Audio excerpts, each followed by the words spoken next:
sponsors and they tell us, oh, can you read this ad? Can you say this thing? Can you not use violence? Can you not curse during it? And I say yes, yes, and yes. But you know what? There's one sponsor who's like, we don't even want you to read an ad. Just tell them Cards Against Humanity is sponsoring today's show. And that's what I'm doing. It's a great board game. You should play it. It's not even a board game. It's a card game. Cards Against Humanity, play it because they're fucking cool. Also, for those of you in Los Angeles, we're doing a live show September 20th at Largo. Get your tickets at largo-la.com. Come out and see us. It will be fun. Hey, everybody who talks about movies and celebrates movies seems to have an award show, and we are no different. Welcome to the first annual Howdy Awards. Now it's time for How Did This Get Made? We're gonna have a good time, celebrate some failure, not just be a hater, cause you know you wonder, how did this get made? Let's wallow in the mediocrity of subpar art. Perhaps we'll find the answer to the question, how did this get made? Hello, people of Earth, and welcome to How Did This Get Made? I am Paul Scheer, joined as always by Jason Mantzoukas. How are you, Jason? Absolutely great, Paul. I'm glad to hear it. And June Diane Raphael. How are you, June? I'm doing really well, Paul. Thanks. All right, so this is our first ever award show covering 88 movies. We are wearing tuxedos. We are wearing tuxedos. It is done in front of a live studio audience. June, you look beautiful in your gown. Thank you. Who are you wearing? This is actually just a tuxedo dress. Tuxedo Really that I pretty. just put together myself. Wow. Yeah. It is Thank you really so beautiful. much. Beautiful. though. It is beautiful. Thank We walked you. the red carpet. Oh, there's so many people out there. I love. Stars came out tonight. Oh my gosh. Oh, did they ever? So many people here. It's kind of like a mini Academy Awards. Yep. I walked the manicam, or whatever that is. that was really for my great. manicure, to show off my manicure. You actually did that thing with Joan Rivers where you Yep. walked your fingers I worked down the my aisle. fingers down the manicam. Really, really nice. And and And Joan you Rivers just is have the great. nail art of the film reels? Is that Yes, what it is? just film reels. God. Just film reels. And one poop emoji. Well, we have done 88 That's the movies finger I more. stick in my butt. That's it. That's how we know that's not the hand to shake. That's how you know. That's not to touch that finger, because that's the butt finger. Guys, we have done this show for a very long time, and I have some stats compiled by Alan O'Sullivan, an avid listener. I wanted to throw these by you. Okay. The year that most of the films that we talked about was 2011. We covered 9 movies released in 2011, Oh, yeah? which is interesting.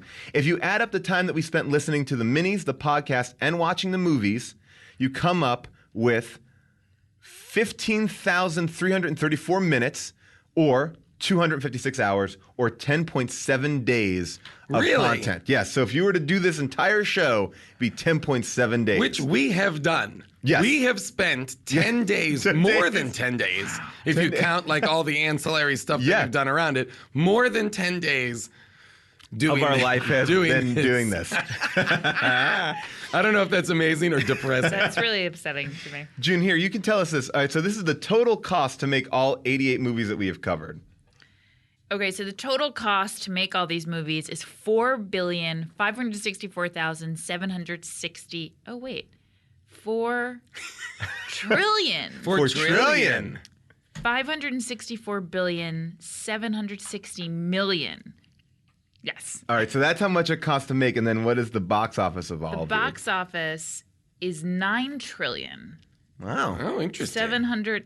$703,976,774. Not bad. That's a lot of math. And now That's a lot of money for what we regard as very bad movies. Yes. That's correct. And then this is the most interesting fact. Because you've also got to figure there's a bunch of movies in there that made zero money. You know, Yes. like that made almost Yeah. nothing. There's Like a bunch of Gooby. our movies like Gooby. Gooby did not make a lot, but this, Gooby did not make a lot of money. well, this is the interesting thing as far as percentages, according to Alan. The most profitable movie was Sleepaway Camp with a profit/loss percentage of plus 3,042%. This is too difficult for me. I know, it's a Wait, lot. Say that Sorry. again. All right, so basically, Sleepaway Camp cost $350,000, and it earned 11. Is that 11 million? Yes. It earned $11 million. No. No. 11 million. Yeah.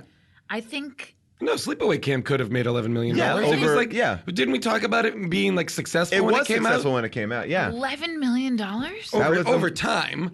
Yes, It's and also DVD like a releases. culty DVD, VHS Okay. movie. And then you can read I them. don't think that's outrageous. And then the least profitable movie was The Adventures of Pluto Nash, which lost 93% because it cost $100 million and only earned $7 million. Oh my God. So that's kind of an overall coverage of this show. Interesting stats. Interesting stats. And that's why you tune into How Did This Get Made?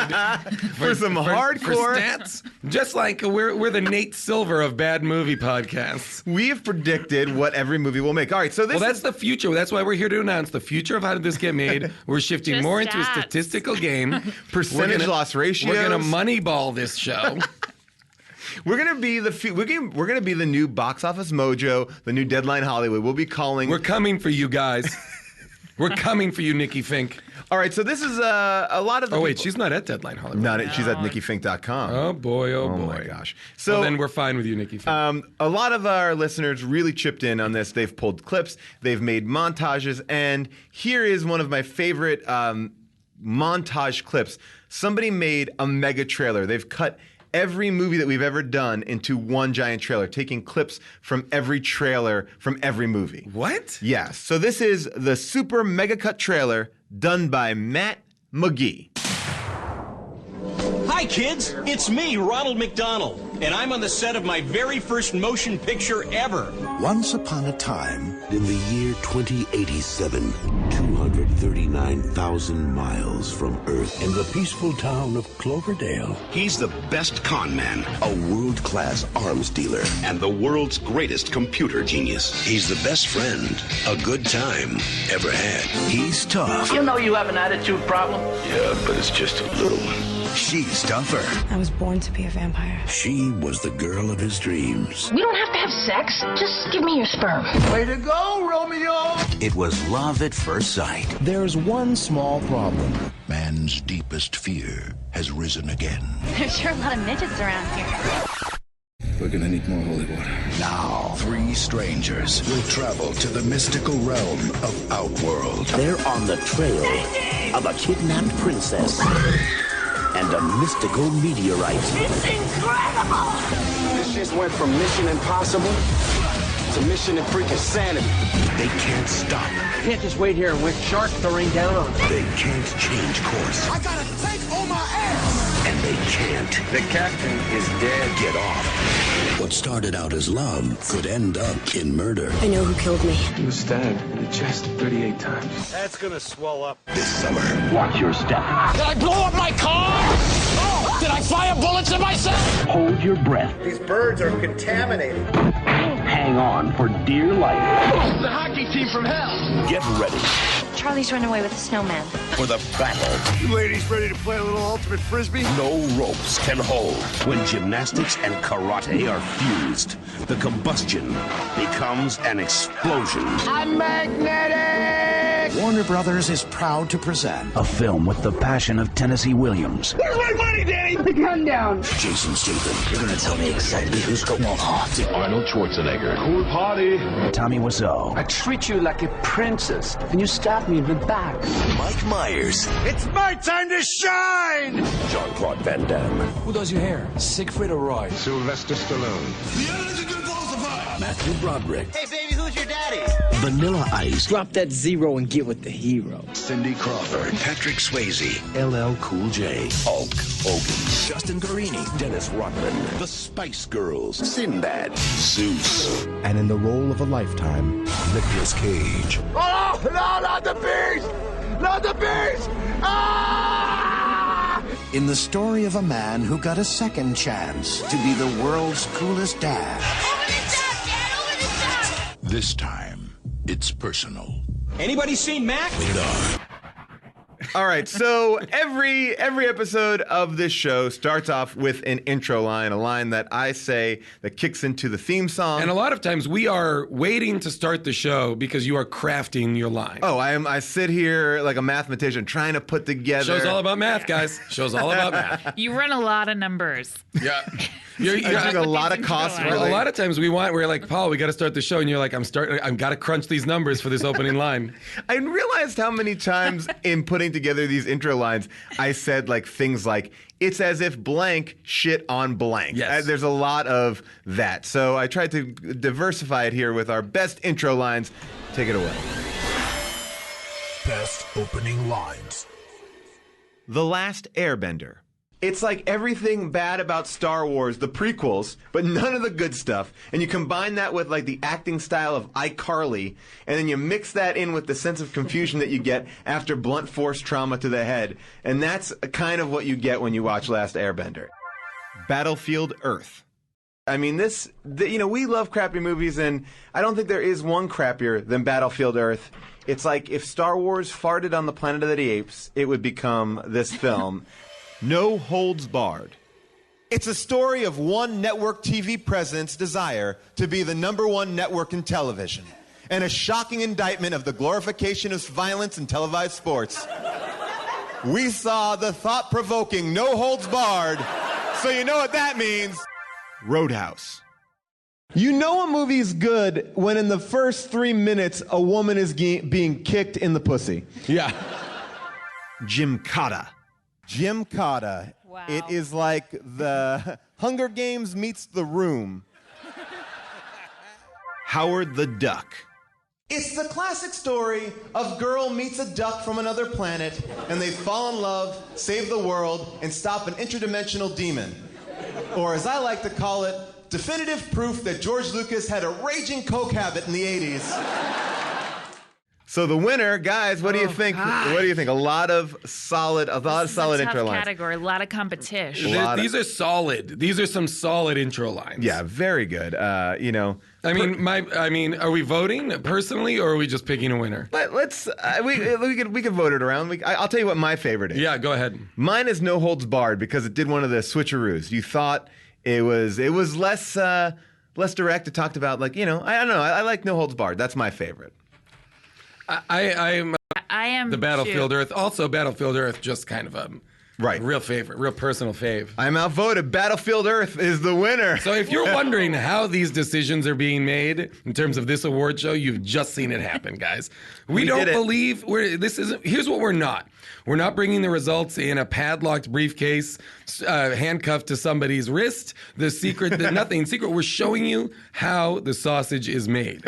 Battlefield Earth just won that award. Wow, that was a good award. Wow. No acceptance speeches in this award show, though. No acceptance. You sure, Paul? I mean, you guys. It was really. I really was. Do you remember what you were thinking that day? What went into it? It was an early podcast, and I was nervous. Rob Hubel was here, and I just wanted to make Rob laugh, and I. You know what? You had your iPhone out. You pulled up the calculator app, and I just said, I crunched two movies, crunched some numbers, and this is what you came up with. And I let it fly. So thank you, America. Congrats, thank you, Jason Paul. and June. Thank you so much. All right. So over the course of the show, we've had some terrible character names, and I thought this would be a nice chance for us to kind of read through them together. Worst character names. Guy Lafarge from 88 Minutes, a classic bad character name right there. Farmer from In the Name of the King. Didn't even name him. That character's name was just Farmer, which was his occupation. Oh, God, that was so stupid. From the Mario Brothers movie, Mario and Luigi Mario. Did not like that at all because I don't want his last name could have been Mario, but Mario. That makes really very little sense. And also, I don't like that the Mario brothers have surnames. Well, there was a lot of discussion about were they brothers.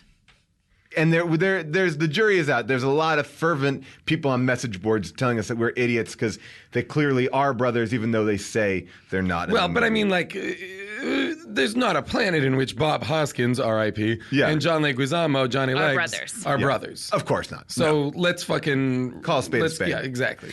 Guru Tuggin My Puda from The Love Guru, another probably the worst name in that movie, and there were a lot of Jock Lecoq and a lot of great ones in there. But Guru Tuggin My Puda, played by the magnificent Ben Kingsley, great one there. You did skip over one of the nominees, all of the flower names from Wicker Man. All of them. Wait, I don't remember that. They all had different flower names. All the weirdos on all the island? Weirdos, yeah. Okay, So that's a group one. Okay, this next nominee provoked a legendary "How did this get made?" moment. Rudy, what's his name from Ben Reindeer? Affleck. Ben Affleck's name Batman. from Reindeer Games. Yes. Rudy. That was full name Rudolph. Which you will be hearing the full revelation of that in this episode or a later episode.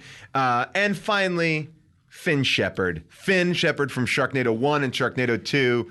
That's a great bad name, though. I feel like that's a good, Finn, Sharks. Yeah. It all worked out. Guys, want to vote on this?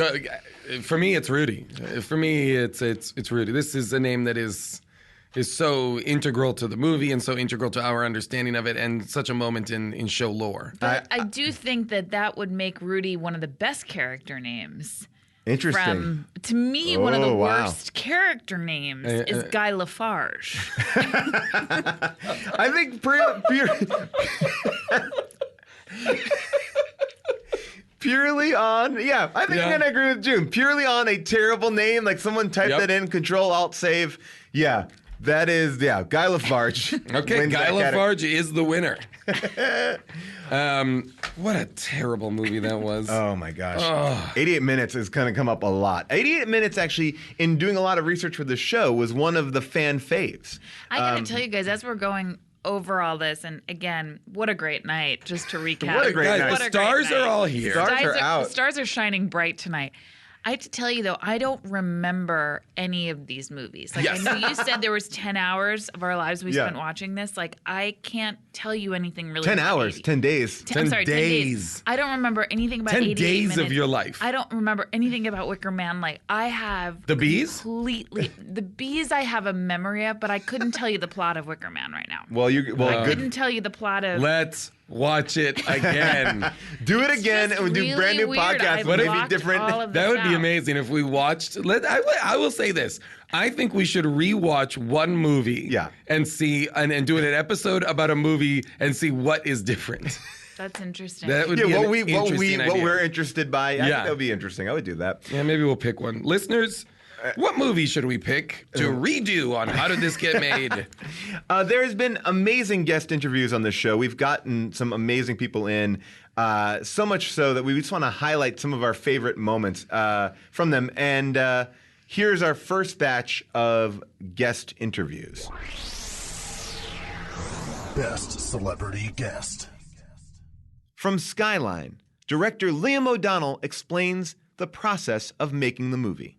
So correct me if I'm wrong, but it seemed like you put this whole project together fairly quickly, kind of outside the traditional studio system. Yeah, we really just kind of did it on our own. And it's kind of like we had like a 3 to 5 page treatment and like some artwork, and people were already like, gave us like, we already got like investments for like $800,000. Like, go do it, because it was all going to be set in Greg's apartment. So there was really like, and it was so low budget. So I think it was one of those things where you got like such early success off of like minimal amount of figuring things all the way through. Like you guys even said, you were making fun of Faison's quote about like, yeah, they wrote it in a month. Like we literally did write it in a month. There was a point where we were going to just do improv, and we're like, yeah, maybe we should write something down. And then so we wrote a draft in a month, and then kind of rewrote it in another month, and then it was like already cast and ready to go. And so, yeah, I think it was just one of those situations of being so frustrated with development and how long it takes to get something done, and then being like, we have the cameras, we have this visual effects facility, we have this setting, we've got talent signed up, let's just go. And there was really no reason to go so quickly other than our own kind of like, ambition and naivete. From Punisher Warzone, Lexi Alexander describes the casting process. Here's another little, thing that I've never told anybody. I love Dominic, and I was glad he was in the movie, okay? But somebody came to audition. Now, here's the ticker of this whole thing. He was sent by one of the chairmen of Lionsgate, okay? Now, I thought, okay, well, now I guess we have to see this actor. And this actor was Freddie Prinze Jr., okay? Wait. I gotta go, you guys. I gotta go. Wait. But here's the thing, okay? So he comes in and he reads for QuSa. And I tell you what, he did the most amazing audition on the planet. He was really fantastic. And let me tell you another thing. He knew the Punisher inside out. He really had read them since he was a little kid. And he was amazing. Now, then I go turn around and say, look, Freddie Prinze was, I gotta give it to him. He did a fantastic audition. Yeah, but you're not gonna cast him. You make me see him. Yeah, but you're not gonna cast him. So, From Superman 3, Jack O'Halloran explains how he got paid. Did you and Christopher Reeve not get along a little bit, or? Christopher was, you're talking about a 26-year-old guy with a 16-year-old brain. Okay.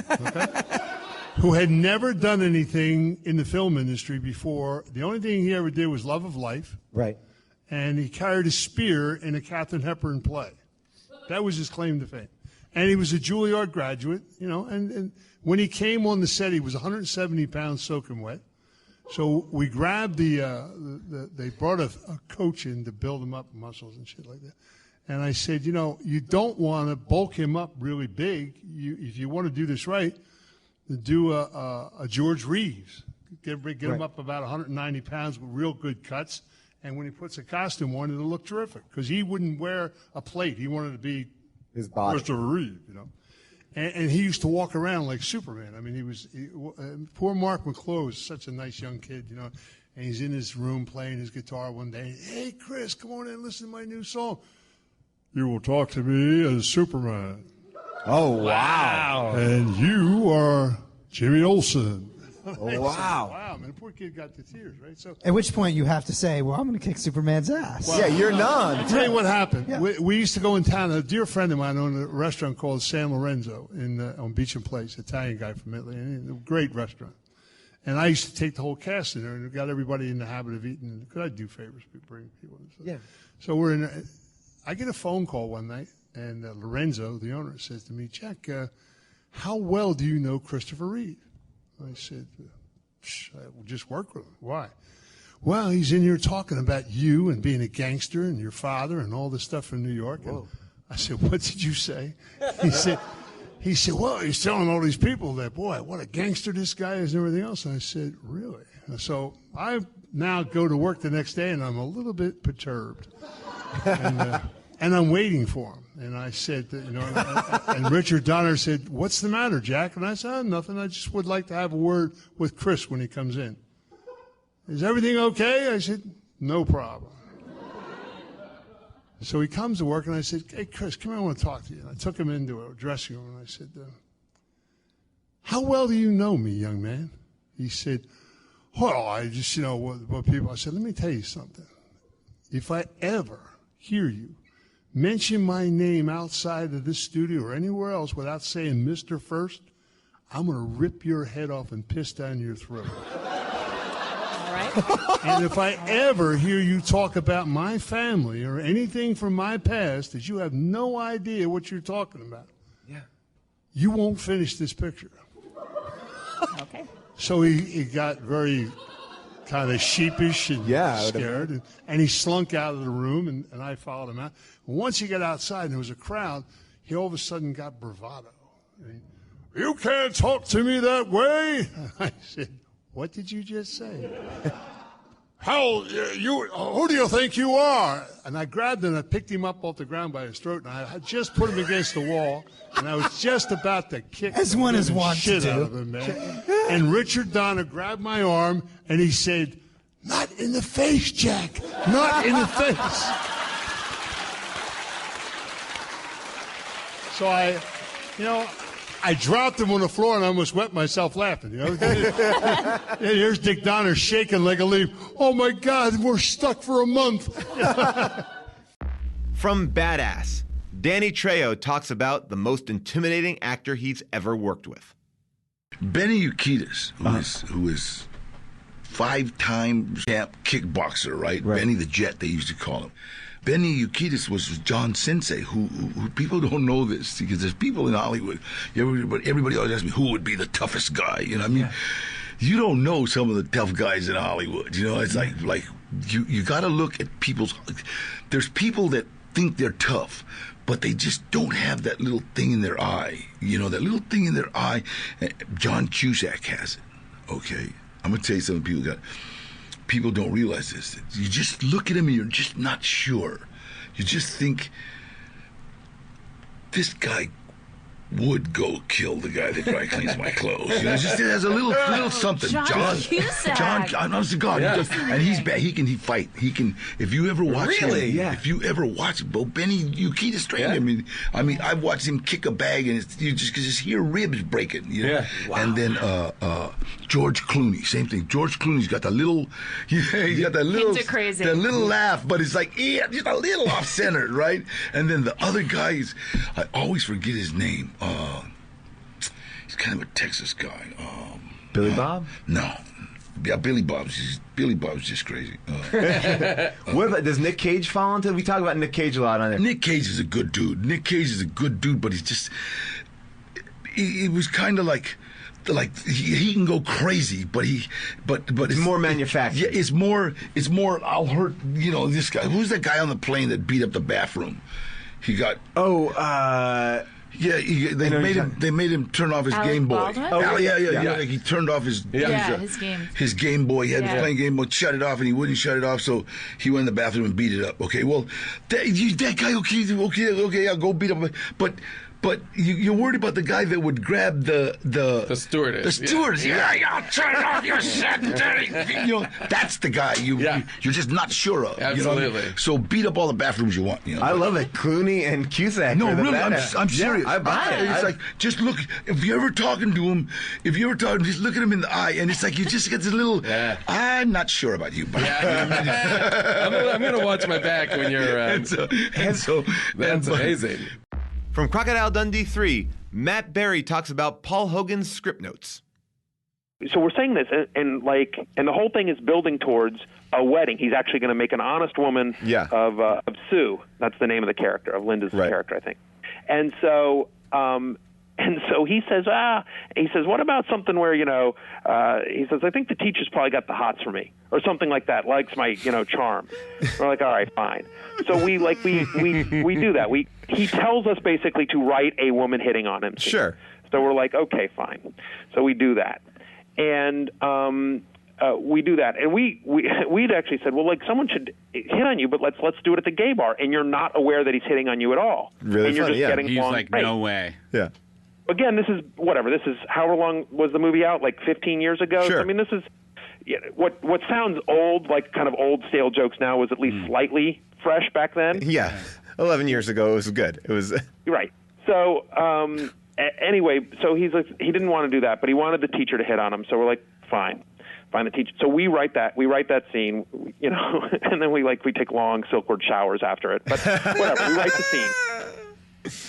And then the movie comes out and we see it, and not only has the teacher hitting on him, but do you remember the rollerblader? Yes, that's what we were just talking about. It's right, and we're just like, good God, how many women are hitting on this 50-year-old dude? She is not only hitting on him, but she stops short, rollerblading on Venice Beach Boulevard there to throw herself at him, and then have a mini she has a mini monologue to herself where she's like, I mean, what am I doing? Just talking to a cowboy on the side of the street. Yeah. I'm sure he's gay. Yeah. I'm sure Not my experience out here. It's cold, distant eyes. Yeah. Oh, this is too good. I finally bump into a cute cowboy. He's a little more Robert Redford's vintage than Brad Pitt's, but that's okay, because he's got a mansion in Beverly Hills, and plus he's got custody of his kid. That means he'd be a good dad to my Cindy. And this is... Oh, there's a catch, right? Nothing this good ever happens to me. I mean, you're not available. You're gay, right? Most of the time. Pretty happy, yeah. Of course. Cute cowboy, Venice Beach. How to be gay. What was I thinking? Boy, she was a chatterbox. Yeah, mate. An American woman. She's got a nice ass. Yeah. If you want to ask me what's the most embarrassing scene, for me, it's that. Yeah, that is a big one, yeah. Well, because it's so out of place in the movie. It makes no sense. No one talks like that. It's not real at all. It's not based in any sort of thing. It's entirely about his ego. It's so that scene is amazing. entirely about his ego, which is sort of emblematic of the whole movie. So, out of that, I mean, no one here is my favorite. They're all great. Like, I mean, Lexi Alexander is amazing because she was so honest and kind of was really in the trenches. And also, like, I didn't think that she knew exactly what she was getting into, but she was awesome. I really liked her a lot. Danny Trejo, though, also great. I have to say, I loved talking to Danny Trejo. But I agree in terms of in terms of this show. I feel like Lexi Alexander's Punisher Warzone episode is like the of the kind of like more director conversation or writer director conversation moments. It's fascinating. That to me is the winner. But I want to give a special shout out to Jack O'Halloran. Oh yes, who was from Superman 3, Superman 2. Yeah, who that guy was awesome. Yep. In many ways. So much so, and this is, I know it's a tease that you'll never hear, we had to cut things out of his interview because we were afraid that if we left them in, it would maybe upset people because he was pretty very honest. candid. Very candid. He was very candid. And he was even more candid in the green room. Yeah. That I could have listened to that guy tell stories for like 10 hours. I feel like there needs to be more time given to old actors who aren't afraid to say shit anymore. Oh, yeah. Does not protecting anything or anyone. We're taking a break from the award show right now to get into some ads. Today's episode of How Did This Get Made is sponsored by our friends over at Bonobos. That's right. Here's the deal. Bonobos is a men's apparel company that offers a full line of everything from like washed chinos to denim to shorts to swimwear to casual shirts, suits, dress shirts, and blazers. They got it all. It's basically your one-stop shop if you're a dude, okay? They have a free shipping policy, and let me tell you about their customer service. It's bananas! That's right. They make shopping stress-free. Bonobos is the place to go if you have a body and you like to wear clothes. This is not for the nudists out there. You guys, you don't need Bonobos. But everybody else, you need it. Especially those people who work in offices. You guys are like, oh my God, it's casual Friday, but I can't wear jeans. What should I wear? Dude, no problem. Bonobos has got something called a weekday warrior, all right? It's a non-iron dress slack, right? And you can get one for every day of the week. All right, you wear those weekday warriors with one of their dress shirts, you're looking good. All of a sudden, a girl's gonna be like, yo, what's up? Let's do it. Let's like have you kiss me downtown. And you'll be like, what? Thank you, Bonobos. Thank you for letting me give this girl oral sex. Now, here's the deal. They're offering our listeners a special deal. You use the code HOW, get 20% off your first purchase. That's a 20% discount with the offer code HOW. That's amazing. And they're going to give you free shipping to boot. Bonobos, bringing expert craftsmanship, a perfect fit, and incredible service to men's clothing. Go to bonobos.com and find your fit today. That's Bonobos, BONOBOS.com. Now, June, this is something that you often are credited by, talking about wigs. Did the results come in for guest interview? The winner? Oh, I don't know. I thought we picked Lexi. Those numbers were crunched. I thought those numbers were crunched. We picked Lexi, but I may be wrong. Fantastic! I think Lexi is the winner. Okay, great. Right. Lexi Alexander. Congratulations. You have been awarded the best guest interview on How Did This Get Made in the 10 days that we spent watching movies. You got it all. You provided one of the best explanations to why we did that. I would almost argue between her and Matthew Berry, they're the only two people who actually got into how did something get made. That's true. That's true. Now back to the wigs. June, big fan of wigs. Love them. A lot of people here watching, a lot of the fans out in the bleachers there watching people come in. They're looking at people wearing wigs. Yeah, they're looking at the hairlines. They don't know if people are wearing wigs or not. Wigs. Exactly. Yeah, they're trying to figure out where the wigs are, where the wigs aren't. June, would you call yourself a wig specialist? Are you an expert on wigs? I'm a wig-spert. You're a wig-spert, of course. Of course, certified wig-spert. and you Wigs get Incorporated. Yeah, and you get called to different places to kind of analyze if it's a weave, if it's a full wig, if it's a tube, extensions, right? If it's human hair, if it's horse hair, all of that. What's the difference between human and horse hair? Well, human hair comes from humans, and horse hair, of course, from what I've seen, comes from horses. And that's why they call her a wig sport. Now, what about, like, is there, like, centaur hair that is from a half human, half horse? Question. That's a great question. I have never seen in the years that I've been a wig expert an actual centaur wig. Yeah, I haven't either. But you know, who knows? They're out there. Who knows? The legend is they're out there. Would you consider yourself someone who... Do you like wearing wigs when you have to wear one for a job? Oh, I only wear wigs. Interesting. Every picture that you've seen of June is in a wig. What's interesting is June, and I hope I'm not revealing too much to the listeners at home, June is completely bald. Yes. And Paul has a full head of hair. Yep. But And both of them alter made their a deal with the appearances. devil. Yeah. Alter their appearance. It's a lot like the movie Lady Hawk with Rutger Hauer and Michelle Pfeiffer. With wigs. Where their love is cursed by a witch or a gypsy, so that she is a hawk during the day and he is a wolf during the night. And so they cannot be together. Man, I really like Lady Hawk. I do feel that movie does not hold up. It really doesn't hold up. It is, the soundtrack is all like Moog synthesizer craziness, and it's set in like the Middle Ages. It is fascinatingly doesn't make sense. I just loved it because Matthew Broderick was in it. And I was like, I gotta watch more Matthew Broderick. And then I fell in love with Michelle Pfeiffer. Oh, I was like, who is this beautiful, beautiful woman? Beautiful woman who's a hawk. So here is a supercut of all of us talking about our favorite thing, wigs. Brought to you by Natalie Franz.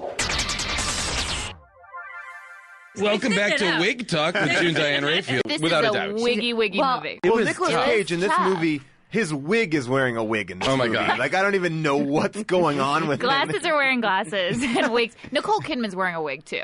Yes. Is she? This without is a doubt. wiggy movie. Well, also that wig needs an Emmy. That final wig is amazing. It's incredible. Final wig is incredible. By the way, that wig is doing more acting than she does the Great. What? Oh, she was looking great. Her wig was great. You know what I mean? Like, it was great wig work. Was it a wig? No way that she is 10,000 years old.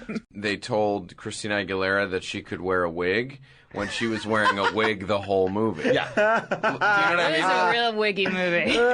Yeah, that movie should literally be called Wigs, in my mind, because everybody...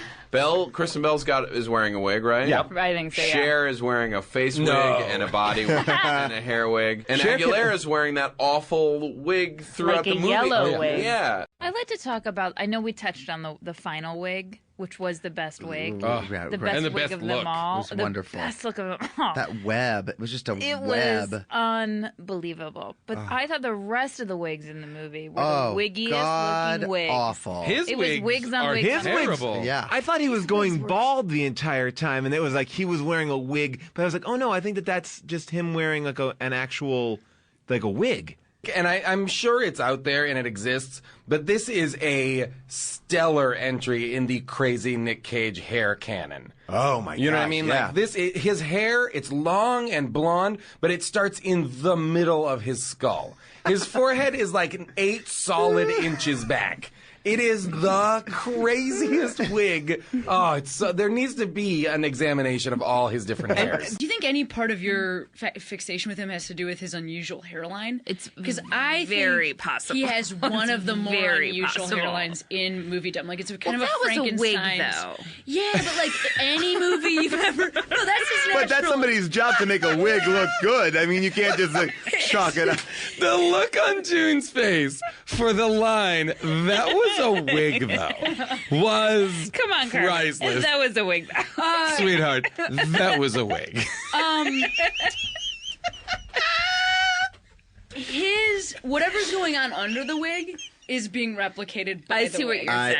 I agree. I mean, I don't really know what's going on with his hair, but I will say I have seen the Highlander series. Yes. It's as confusing. Al Pacino in this movie isn't tan, he's mahogany. Like, he's an odd color. He's like, his wig is out of control. Is that a wig? Oh, right? Yes, that's I mean, a wig. it's a don't know what pompadour that that's is. lost. It's like Bruno Mars's pompadour got a pompadour. Yeah. Like, it's like this crazy it's as if thing. he's practicing in this movie for his Phil Spector role.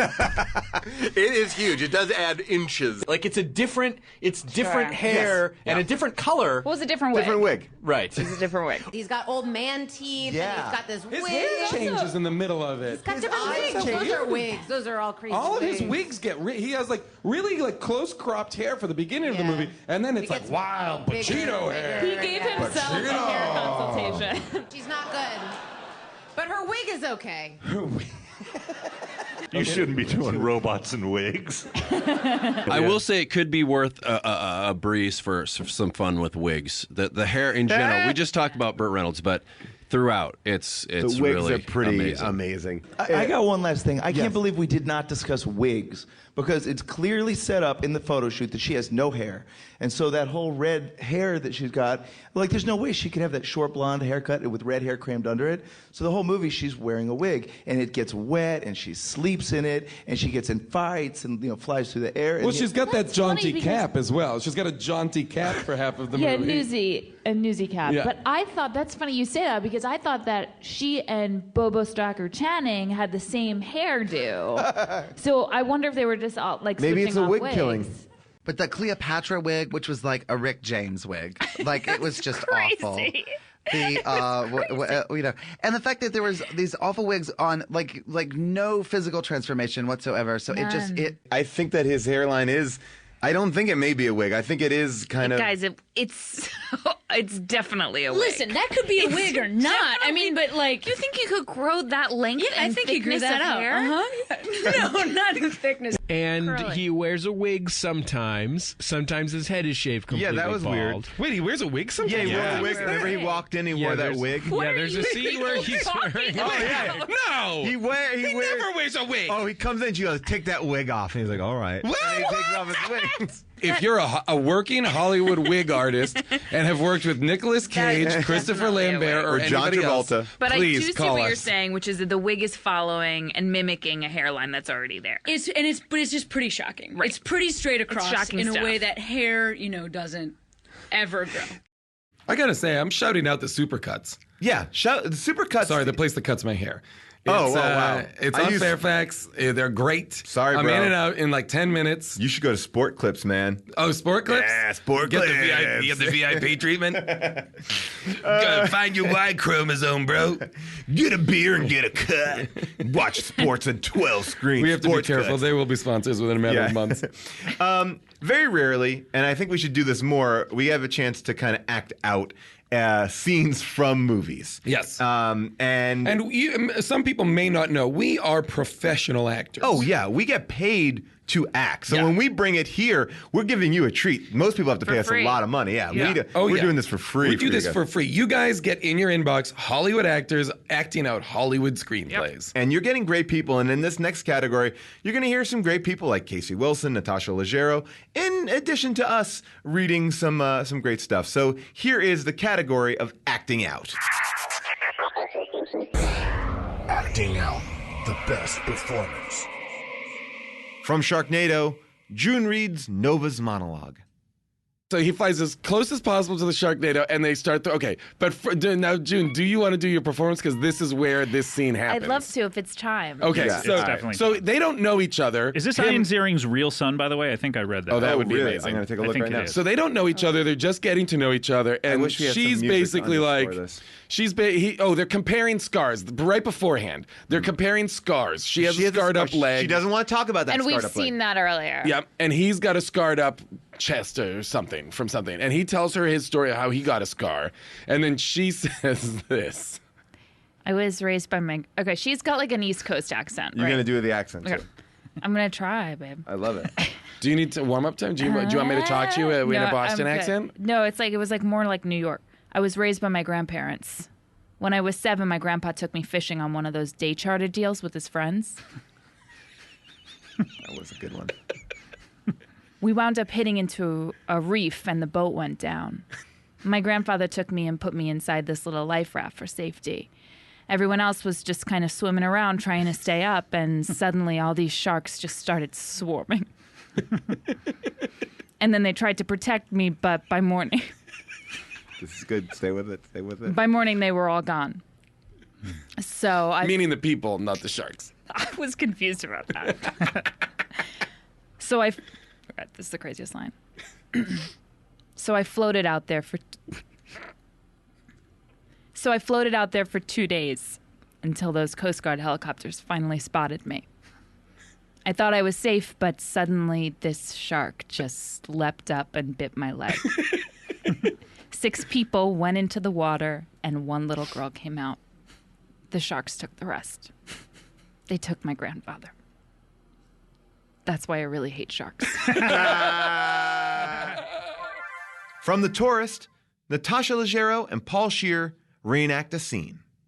The scene is amazing. If you guys remember it, do it. I can only. Okay. I remember a little bit of Johnny Depp's lines in that. So you have to. Well. He goes like. Go ahead, Natasha. Do you remember Angelina Jolie's part? Yes. All right. Well, you do whatever you remember. I can fill it in if you don't. I am.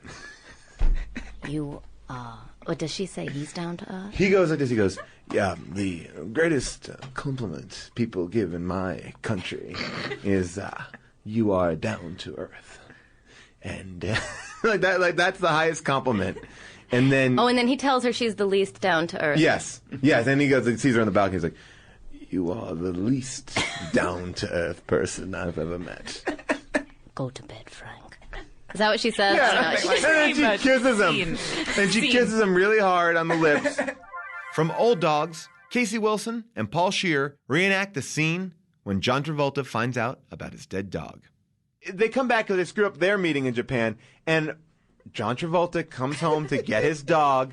Now, he's left it at some sort of a day camp. I have a great... Now, the day camp, this is something I'm obsessed with. I don't know why, but the day camp is like, the front of the day camp is like, oh, place where you buy doggy treats and things like that.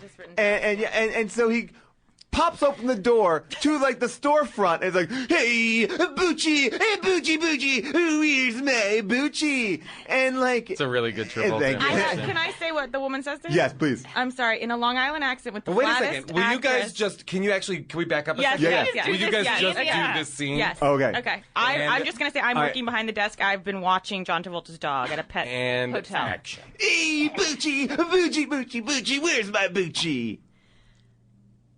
We tried to call. Does he say like, what happened? We tried to call. That's it. That's it.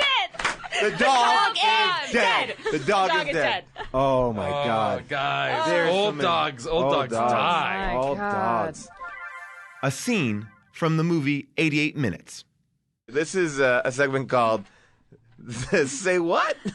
And basically we're just going to take a piece of dialogue. If you guys remember this, Pete, you should actually do it because you actually do a good Al Pacino. You read the Jack parts. Just take a second to read it over. And this is one of my...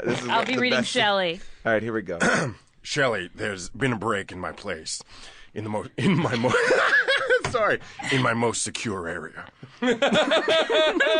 Did you ever give anyone clearance to go into my secure files? Jack, what are you saying? Did you ever let an unauthorized person into... I can't read it! This is a real line! Did you ever let an unauthorized person into my secure files area? That's a line that American treasure Al Pacino memorized and delivered multiple takes. Or there was a better line that he forgot and just made that one up. My most secure. Give me the end of that. Give me the end of that, Peter. Did you ever let an unauthorized person into my secure files area? Wait, no, you missed one of the words. I did? I gotta get it right. Did you ever let an unauthorized person into my secure files area? No. Not ever. To anyone. Ever. That's a real line. Al heard that. These things happen. Did you? That sounds like that's like the most dirty, my most secret, secure area. My secure files area? That woman. Where did the man touch you? Where did the secure files area? Can I? I know you're an escort, but can I come in your most secure files area? Okay, guys. Acting out a lot of great. This is hard. A lot of great scenes here. This is a tough one. This is a real tough category. Yeah, this is a big one. Whew. Wow. I mean, I'm going to go on a line and go say June reading the Sharknado monologue. I think that's it. That's it for me as well. Yeah. I both because it's amazing, but also because I remember when it happened being moved by it. You really brought the heat. Thanks, you guys. Yeah, you did a great job with that. Yeah. Congratulations, June. Would you like to make an acceptance? No, I know a lot of people. This is June Diane Raphael's first win. But I second really nomination. appreciate it. You know, the She's work for me totally is just bald, about understanding. but wears a wig most being of the a time. human more than anything else, and if I can just get closer to that every day and share my experience. I think they're wrapping me up. Okay, I just want to say thank you so much. And Wait, what's the playoff music? I think it's Jurassic Park. The playoff music is always Jurassic Park. It's just the theme to Jurassic Park. Jason, I'm going to do a thing with you right now where I'm going to give you the movie, and you are going to tell us what you have said numerous times. This is a love story between blank. A blank and a blank. Yes. So I'm going to read you the movie, and June and I will read you the movies, and you tell us what it's a love story between. All right? Okay, yes. All right. So when we talked about Over the Top, you said this is a movie that is literally a love story between a man and a child. You want to ask me that? When we were talking about Congo, you said. Ah, yes. I said this movie is a love story between a man and a gorilla. And finally, a female gorilla in that story, yes. Amy, the Amy. And finally, in Winter's Tale, you described Winter's Tale as... Yeah, the movie is starring Colin Farrell. Yes. This is a love story between a man and a horse. A horse that may, and I didn't say this, but a horse that may or may not be God. No, yeah, we do not know. I'm not clear the level of deity that the horse is. I would say that of all the movies that we have not, like, sometimes one of us will not have to be here because of scheduling issues and stuff. June, that was the movie that I most missed. I mean, that and Twilight, people really were upset about that you missing, but Winter's Tale, I almost want to make you watch that just casually. Yep. Just a casual watching of Winter's Tale, so you lose your mind. No winners in that category. That's just kind of a fun walk down memory lane. I'll take it. I'll take it. Now, obviously, sex comes up a lot on this show, and I think that I think it can all be summed up by Rob Hubel's quote after he saw Battlefield Earth. Let me ask the group this. I don't know if you guys normally talk about this on the podcast, but how difficult was it for you guys to masturbate to this? To masturbate to this? To masturbate to this? So yes, Rob talked about masturbating. When do we masturbate? Now, June and I often don't get into a lot of the sexual things on the show. Jason, you don't? Well, I would say if you were to somebody described this show to us and described it as Jason, you are the id. And June, you are the ego, and I am the superego. And so I would say that you kind of get into more of the sex and violence of the show. That's and probably true. And this next category is kind of highlighting all the weird things that you have been turned on by throughout this podcast. Cool. All right, all right. Well, I'm gonna listen to these and jerk off. You fucking weirdos. Weirdest thing Jason's turned on by. Watching anyone eat hot dogs, not fun. Yeah. Wrong. Yeah. I could come up with a list of 10 people that I would fucking pay upwards of $1,000 to watch eat a hot dog. Hillary Clinton is on that list. The minute that happened, I was like, oh, she's his daughter. Then they had the sex scene, and I was like, whoa. Yeah. This is going to be really weird when they reveal that she's his daughter. But it was just mind sex, so you could kind of play I was kind of okay with it. But then he kisses her, and I was like, barf. Yeah. But then, and by barf, I mean barf out of my wiener, I came. Super into incest, guys. Super into incest. Like John Candy as John Candy, and by the way, they try to merge a scene which to isn't show as sexy as you would think. No. Given the phrase, John Candy as Little Bo Peep, like you automatically are like, "Ooh, that sounds super erotic." Beautiful. It's not. This was the part I got really turned on at, was when they had pregnant women all in one place and were kind of probing them and stuff. That was good. That was pretty sexy. Was big, big 4 months gangbang. This movie is structured like a romantic comedy between a man and a child. This is a straight-up pedophile, incestuous love story with a romantic montage where they sleep in the car together and then do workouts, and then have there's the kid at the end has to like run through the airport and get to his dad so he can be like, I love you, Dad. And the dad, and they're always going like, pump it up, pump it up. Pump it up and over, up and over. Everything is like the most sexual movie we've ever. I'm like, well, you didn't even talk about the. This is an amazing category. Everything here really makes me laugh. I forgot about John Candy as Little Bo Peep.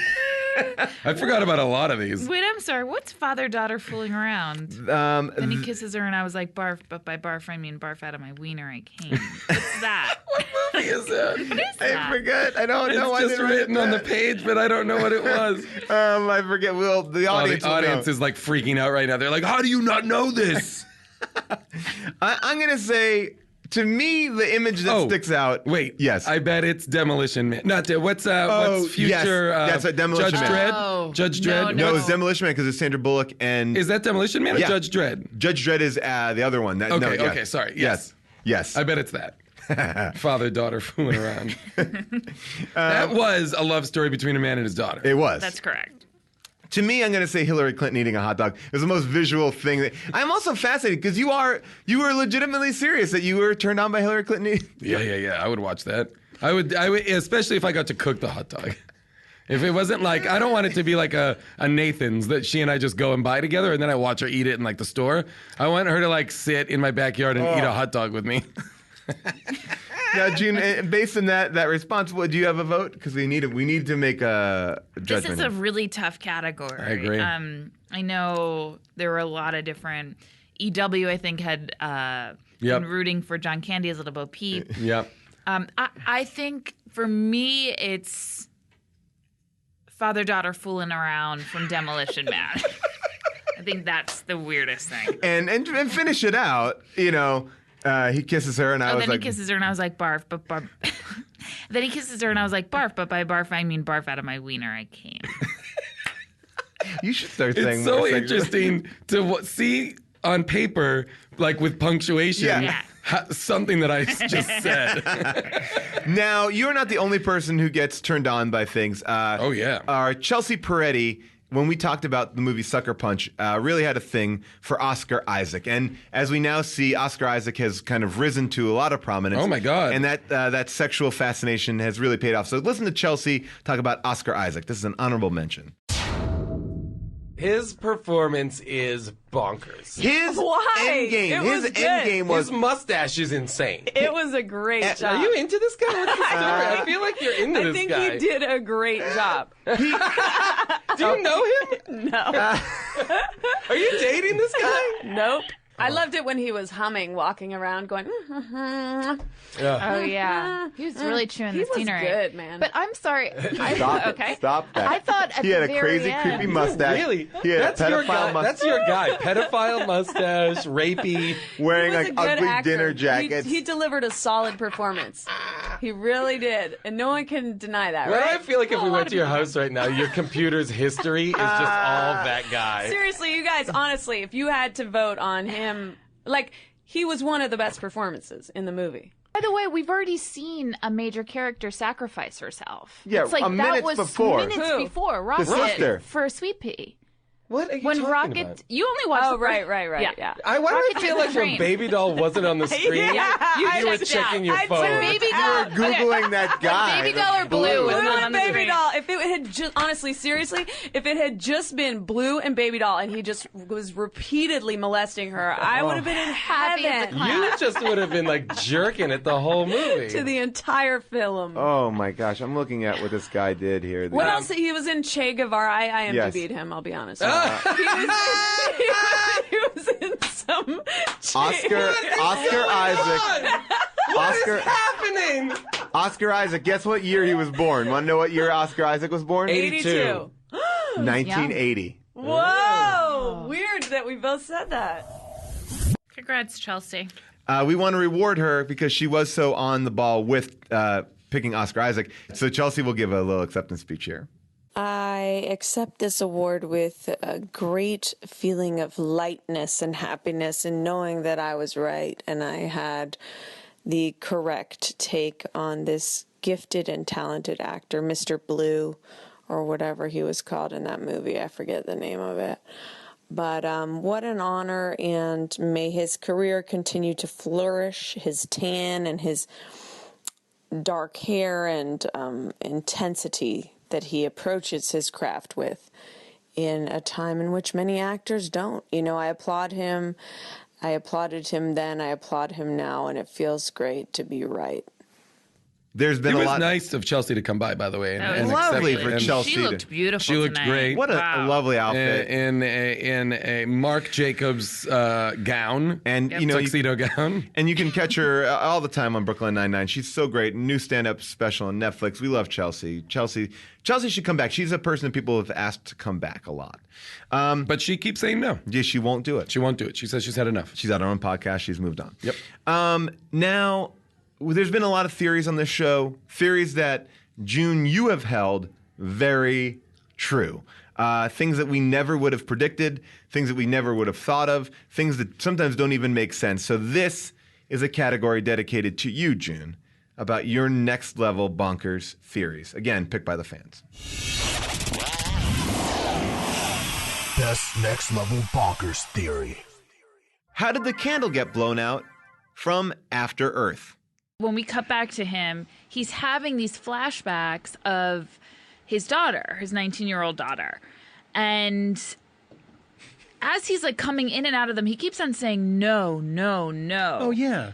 Are we supposed to understand? Well, I guess we should talk about the moment where during a flashback, he's celebrating a birthday. And she wants him to blow out the candles. Oh, by the way, they're like eye chatting. That's Zoe Kravitz. They're FaceTime. Zoe Kravitz. FaceTiming. So she says, Dad, blow out the candles through FaceTime. And he says, no, I can't do it. He says, no, you know that won't work. You know that won't work. She's 19 years old. Yeah, exactly. Yeah, like, this is a 19. This is a woman. Like this is something beyond humoring age. This is something like I do with my nieces who are 6, like who don't quite wrap their minds around the fact that like we can't actually connect over eye chat. You know. Okay, but then the mother comes into frame and says, "Come on, blow out the candles," and they're all laughing. Blow out the candles, Dad. Blow out the candles, and then he does. Right. And the candles do get blown out. Because wait. No, Hang on. Wait, June, what do you think happened? Oh, wait a second. I want to see what you think. No. June, what do you think? Did you really not catch? Wait. Tell us your best guess of what happened. I'll tell you what happened. No wrong answers. There's no wrong answers. All right, I'm going to be totally honest, and Okay. I'm going to be fearless. I'm going to take a knee and just be totally Fear's a honest choice. with what happened. Be fearless. I thought that Will Smith had totally had gotten to a place where he had such mind control and power in his mind. Continue. Somehow. Yeah. Candles to the screen.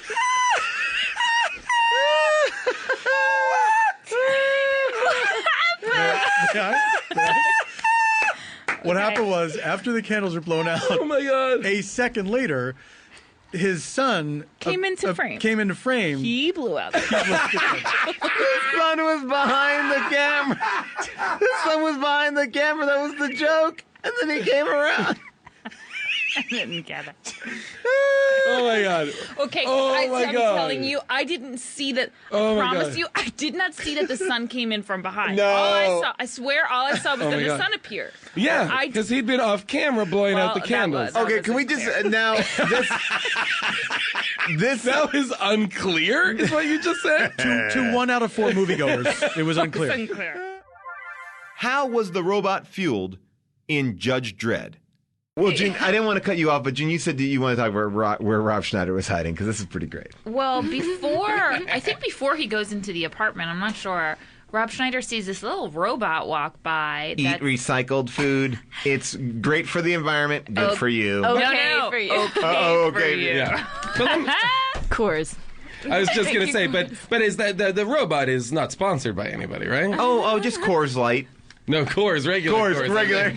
Yeah, question about It's like a that food, Coors though. sign, like circling on top of the robot. But does recycled food mean that it was eaten, thrown up, and then like what does that mean? Because ultimately during this shootout, we find out later on that Rob Schneider somehow hid himself inside the robot.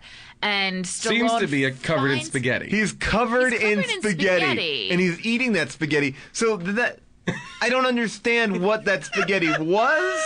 I don't understand how he got covered in it. Is it trash? It seems like it's trash. No, I'm guessing it's trash. Oh, okay. Like But to it me, looked like food. It looked like spaghetti. He was eating No, like took it out of the thrown away food. Oh. I was guessing but that it was was recycled. Well, it is. Like if you could say if I saw a half-eaten hamburger in the garbage and I picked it out, I could say I'm recycling because I'm giving this hamburger a second life, right? It doesn't need to be processed to be recycled, right? Right. I mean, I love that this is what we're trying to figure out. Okay. But that was my guess, is that this was like basically the equivalent of a garbage can.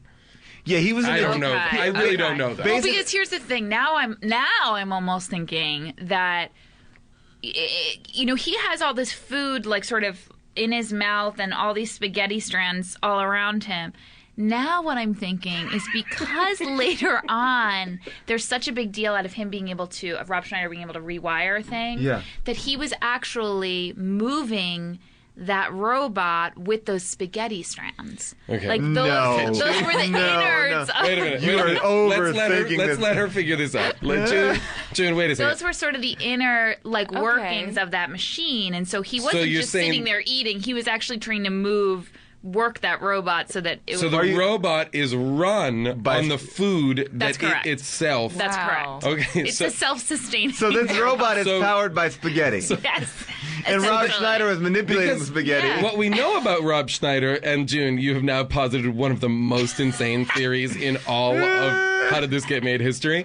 But because what we know about Rob Schneider is that he's a hacker. Yes. Like, we are told he's a hacker. That's why he was in prison. That's why he was in prison. That's why he can rewire a robot later. Spoiler alert. But you're saying that he's able to hack the food robot by using the spaghetti That's within correct. it. Okay. That's correct. Do we think, I don't want to rain on think your you're parade, wrong. June, but do you think maybe he's like moving the spaghetti to get to the wires? Maybe there's real wires in there From too? what I remember, He didn't even need to hack it. He didn't even need to hack it. He was hiding. He was just hiding out in an R2-D2. So you think, though, because it's not in line with his character, that he would just be sitting there while all this is going on and just eating the spaghetti? It's not in line with his character? On what planet does character motivation fit any of this movie? Seem like it. No, this is no. To me, it was he hid in the robot because the robot was going to keep going away. Yes. No matter and he what. saw it as a way out. It's basically the equivalent of jumping in a garbage chute. And so he was also, he happened to be hungry as well, and then just started eating I don't remember him eating the spaghetti. He did say he was eating it. Yeah, he had it in his mouth. I remember it. We spent 5 full minutes of this 35-minute show talking about the most irrelevant scene. Why? Well, it's not irrelevant because this scene is the Rosetta Stone for the movie. It's not irrelevant because Judge Dredd judges him, finds him guilty, and sends him to prison. When we lose Rob Schneider for a bit, you don't think he's going to come back? Oh, we'll see. He'll come back around. So in the meantime, and why does he send him to prison? Because he was hacking the pasta robot. Okay. Diagnosing the mother in Over the Top. Also, I think she might have also been insane. Because there's one shot of her where she's sitting in her hospital room and she's sitting in a very nice upholstered chair. Oh, yeah. Okay. She's very wealthy. And she's on the phone and the son's asking her questions and she says, "I'm sorry, I can't talk right now. I have to go." To where? Oh, June, the answer is heaven. She had to go die. The answer is heaven. She's going to I heaven. think that she was getting cancer injected into her. Yeah. She's like, I need to die. She's like, I gotta get out of this world. My husband left me. My dad is Robert Loggia. Things are bleak. Figuring out the title of Dungeon Siege. What would you say the words dungeon siege mean? Right, because What? did I miss a dungeon? Well, What does that would I would assume it would mean a battle in which you are fighting over a dungeon. I think it's a jailbreak. That's what I think. I think it's a dungeon jailbreak. siege. Yeah, classic Thin Lizzy. And I don't want to. Tonight there's gonna be a dungeon siege. I don't want to fast forward to the end. No, but certainly. So the end of the movie, I guess that was what the dungeon siege is, when all the prisoners escaped. Wait, is that what happened? Because that. Well, we should. I was That's the, so that's confused but by that's the only thing that's the only siege. Confusion over a Street Fighter from Street Fighter. Quick question, and I may be revealing too much about myself, but what exactly? And I think you answered it a couple minutes ago, but what exactly is a Street Fighter? Okay, so there's a It's like underground.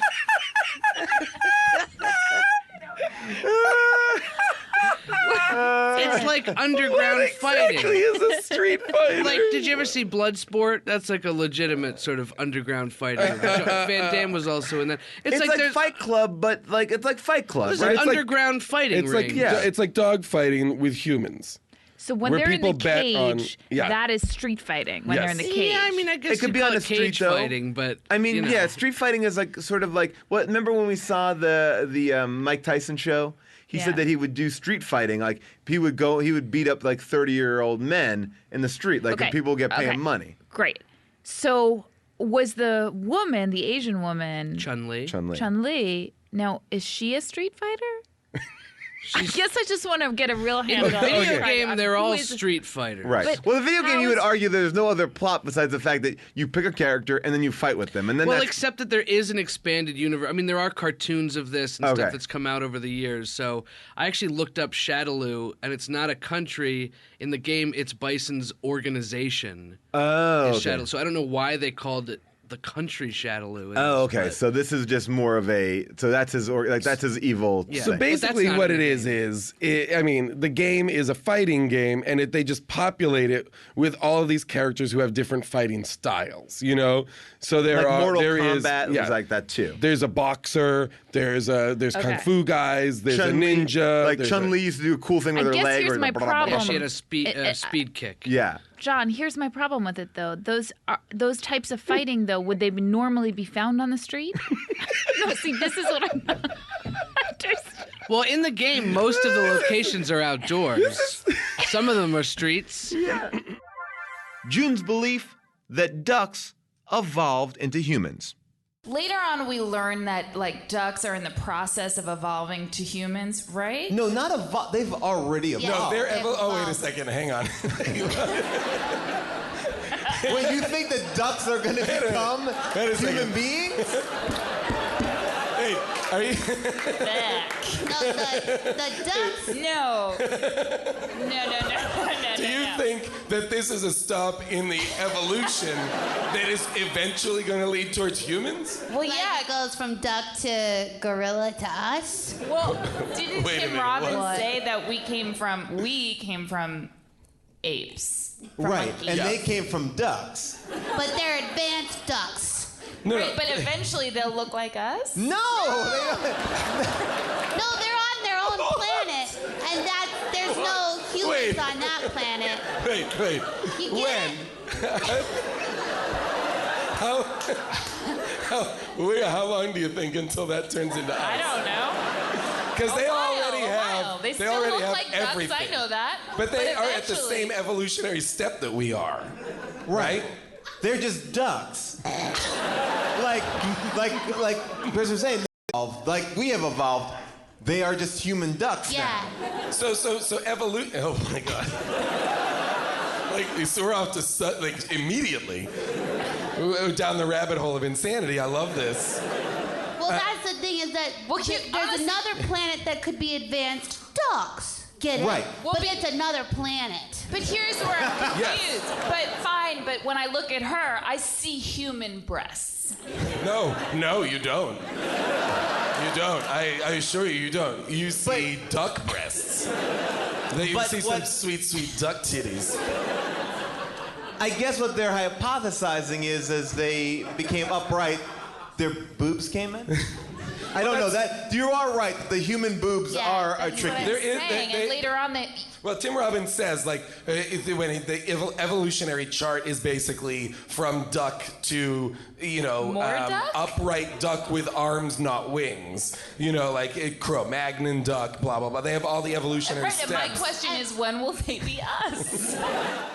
I gotta say, I'm looking through the nominees for this category, and what do you think? the only one I think was like off the mark, and I didn't understand what was happening, was the After Earth FaceTime candle theory. Wait, so I excuse me? do understand that one was like that came across. Spaghetti robot? Yeah, spaghetti robot You is. thought the robot was activated by spaghetti. I stand behind that. I'll go to the tapes. I will go to the tapes. Go to the tapes, and it's a please. trash. It's oh my God. Yeah, it's a Spaghetti trash robot. robot that just had spaghetti in it. No, it is not. But I think to me, the one that takes it away. Can I just say one more thing about Yes. Spaghetti Robot?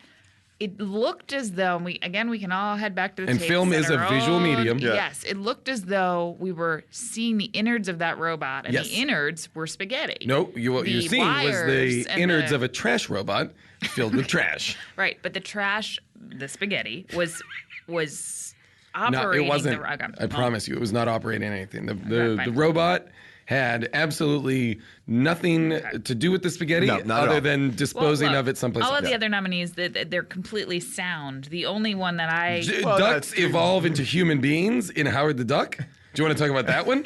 Yeah, we can go back to the tapes. We can watch it. We've gone back to the tape. This is not a solid theory. But I'm going to say the one. Why did the ducks have breasts? For sex appeal? Yeah, they needed to have boobies. Because you got to get some of them titties in that movie and make people watch. By the way, a lot of people have shouted out to us that we were excited when we saw the end credit teaser for Guardians of the Galaxy. If you have not watched Guardians, cover your ears right now. But yes, Howard the Duck makes an appearance in Guardians of the Galaxy. Howard the Duck, the first Marvel movie. Yes. Was Howard the Duck. And he made an appearance. And June, you were, what did you think when you saw Howard the Duck there? Did you feel like he evolved from a human? Well, again, we can go, guys. We can all have laughs about this. We can all have a good time with all of it. But truly, like if we want to watch it again together, I will point out, like beat by beat, why I thought that, and If we're why I think picking it's what your true. most bizarre theory is, I'm picking. I'm thinking Spaghetti Robot. You are? Yeah, I think it has to be. That's the most ridiculous one. I mean, FaceTime is. I feel like you have to give really. I mean, what exactly is a Street Fighter is perhaps one of the most classic moments, but it's not really a theory. Exactly. It's not really a theory. It's more of a So that's confusion. so for me, After Earth FaceTime candle theory is like a I would agree with next that. That level was a misunderstanding. crazy situation. That was a genuine misunderstanding, Yeah. and I take that on. So you were voting for that I one take too. that on, yes. All right, guys. FaceTime Candle is another winner. June picking up 2 awards here tonight. June cleaning up in the awards. It's a great night. I will say it's a great night. Now, this was sent to me secretly. I can't really tell you where I got this from, who sent it to me, but I've been waiting to read this for a long time. And we talked about Street Fighter. And all I can tell you is this, that someone who works in the entertainment business in a very high up position, after listening to our podcast, was like, oh, the company I work for produced Street Fighter. I'd like to pull the scripts out to take a look at that. And he did.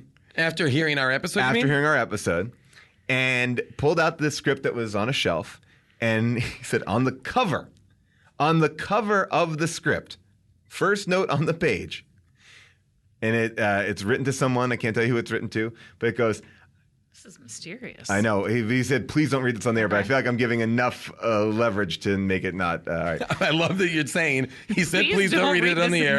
I'm leaving, read it on the air. because I'm leaving out a lot of You're specifics. obfuscating? Yes. So it was written, it said, the note is, I still feel like we need clarity as to what a Street Fighter is. you. Do they simply fight? Do they go around helping people? You just can't say, oh, they're a Street Fighter. Live with it. We live with it. So that is on a actual script of Street Fighter. June, so June, did you feel produce vindicated. that movie? No. Live with it. I love that was put on the front page of that script. That's like the macro note of that script. All right. Moving on to our guests. We've had amazing guests on this show. So many. None of them are our favorites. They're all amazing. I have a favorite. But sometimes our guests kind of perform. They do impressions. And this is... because they're people who want attention. Yes. You know what I mean? They're like they're needy. Yeah, they're very needy. They need to show off their wares. Yeah. So here are the best guest impressions. Best impression by a guest. Kumail Nanjiani as the Leprechaun. Do you guys remember what the leprechaun says when he sees the transvestite? This is his exact rhyme. I wrote it down. He says, I didn't come to play with fruit. I only came for my magic flute. He calls him a fruit. It's the only thing that the good guys and the bad guys agree on is that gay people are weird. Wyatt Cenac as Stallone in Demolition Man.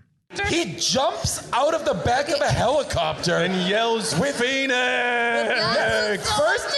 First first he yelling says, his name. Just he first says, send a maniac to catch one. Then he jumps out screaming, Phoenix. Phoenix, I'm sky fucking you. Pete Holmes as Al Pacino in 88 Minutes. He breaks his cell phone for no reason. Right. There's a scene where he breaks And then his takes cell phone. Kim's. And you have to watch American treasure Al Pacino pretend to drop his cell phone in the stairwell. Yeah. And it's broken in a way that only could be done with like a bullet. Yeah. And he just dropped it on the ground the way we do. Gingerly dropped it. And he kind of gives it a little voice. Yeah. He bobbles it. There's He's a got bobble. Before the scene, Oh. What if I maybe do like a bobble? John, get over here. John, I had an idea. What if I bobble the phone? I'm looking at the phone. I'm looking at the way it's broken, right? And I don't. I can't do it without that. You're great. I love that, Al Pacino. I don't think it would be realistic. Julie Klausner as Al Pacino in The Devil's Advocate. Apparently, Al Pacino. Pal Pacino. He did not want to be in this movie. He turned it down 5 times. 5 times. No! Only. No. No. No! Okay, I'll do it. I'll take a flamethrower to that script. Tom Lennon as Hulk Hogan in No Holds Barred. No, he rips up the check. He shoves it into Kurt Fuller's mouth. Yes. And he says, can I say it? Oh, it's Please. so good. I won't be there when that clears. Drew Droege as Elizabeth Taylor. Oh my God, that this, dialect. The dialect, which comes and goes, but it sounds a lot like Lindsay Lohan from Mean Girls, whatever dialect that was. Yeah. The non-affected Freaky Friday sounds dialect. like whiskey and cocaine. There was also It's like, that all of those phrases. Lindsay? Wait, Lindsay? Oh, wait. Oh, no, it's Drew. Lindsay. Oh, my God, Lindsay Lohan. And then she's randomly incredibly British on one scene on the yacht. Oh, yes. One scene on the Really yacht, she British. becomes very British. But then it comes back to this crazy. Wait, Lindsay? Oh, Yeah, shit. yeah. You get me every time. I also like That is flawless. Kevin Smith as Selma Hayek. I know as she got there, she was on the Dogma set. When she left, Oh, we is were that we were right? shooting Dogma, and she came in and she was like, "I got to the Wild Wild West." Oh my God. And I was like, "Get out of here, man! That's a Will Smith movie." And she's like, "Oh my God!" And so they wanted her to go. By the way, listeners, Salma Hayek is not in the studio. This is another flawless impression by auteur Kevin Smith. Eichmann. Because I was like, "Oh my God!" It said nothing like Salma Hayek. And I like that you went straight to Eichmann. That's the most German I knew. A lot of good ones in here. Really of solid ones. category. Yeah. I mean, Kevin Smith even got in there. Drew Droege, Tom Lennon. I gotta say, for me, my vote's with Drew Droege as Liz Taylor. Liz Taylor. Oh, yeah. That's good. It was just something like, it's not even about, was it an amazing impression? It's just about, like, I feel like he distilled the heart of it. He got in there. He got Yeah. in there 100%. All right. Interesting. For me, it's Pete Holmes, 88 Minutes. Yeah. Quite possibly one of the most annoying guests we've ever had. Yes, the most. One of the loudest. But like a really fantastic Pacino that he was not at all shy to give us, and I enjoyed it. Many times. I'm going to vote for you for Pete Holmes as well. And look at this. We have a very surprised guest, Pete Holmes, to accept his award. Whoa, Hey. Petey. Hey, how's it going? It's Al Pacino. But you already knew that. I am calling in to say thank you so much for giving me the award for Best Impression on How Did This Get Made. I honestly can't believe it. Because even as I listen to this impression right now, as I'm doing it, it's not that good. It's not that good. Ha!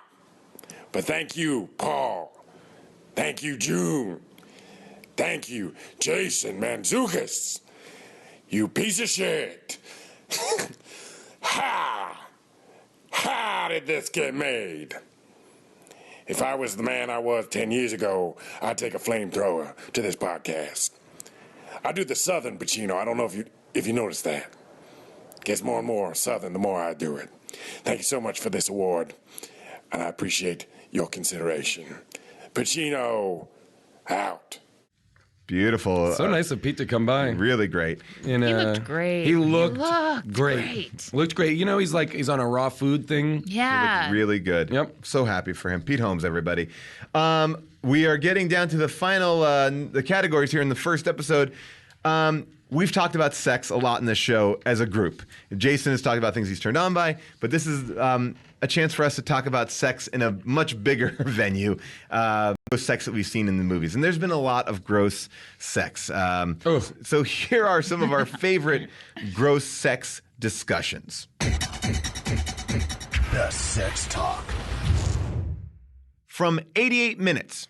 Like, they found your semen in her vagina. I was like, Val, fucking taking some risks. Yeah, I thought that blowing too. loads right in the cave, right up there. That's what I thought. I was like, this is a girl he met at the bar last night. Wrap it up, buddy. Wrap it up. Raw dogging it. Raw dogging it, Pacino. I'm Jack Graham, forensic scientist. I don't use condoms. Third thing about this movie. A man who makes his living swabbing up semen just blows That's probably it why he was. everyone. That's probably why he was so shocked to find out she was an escort.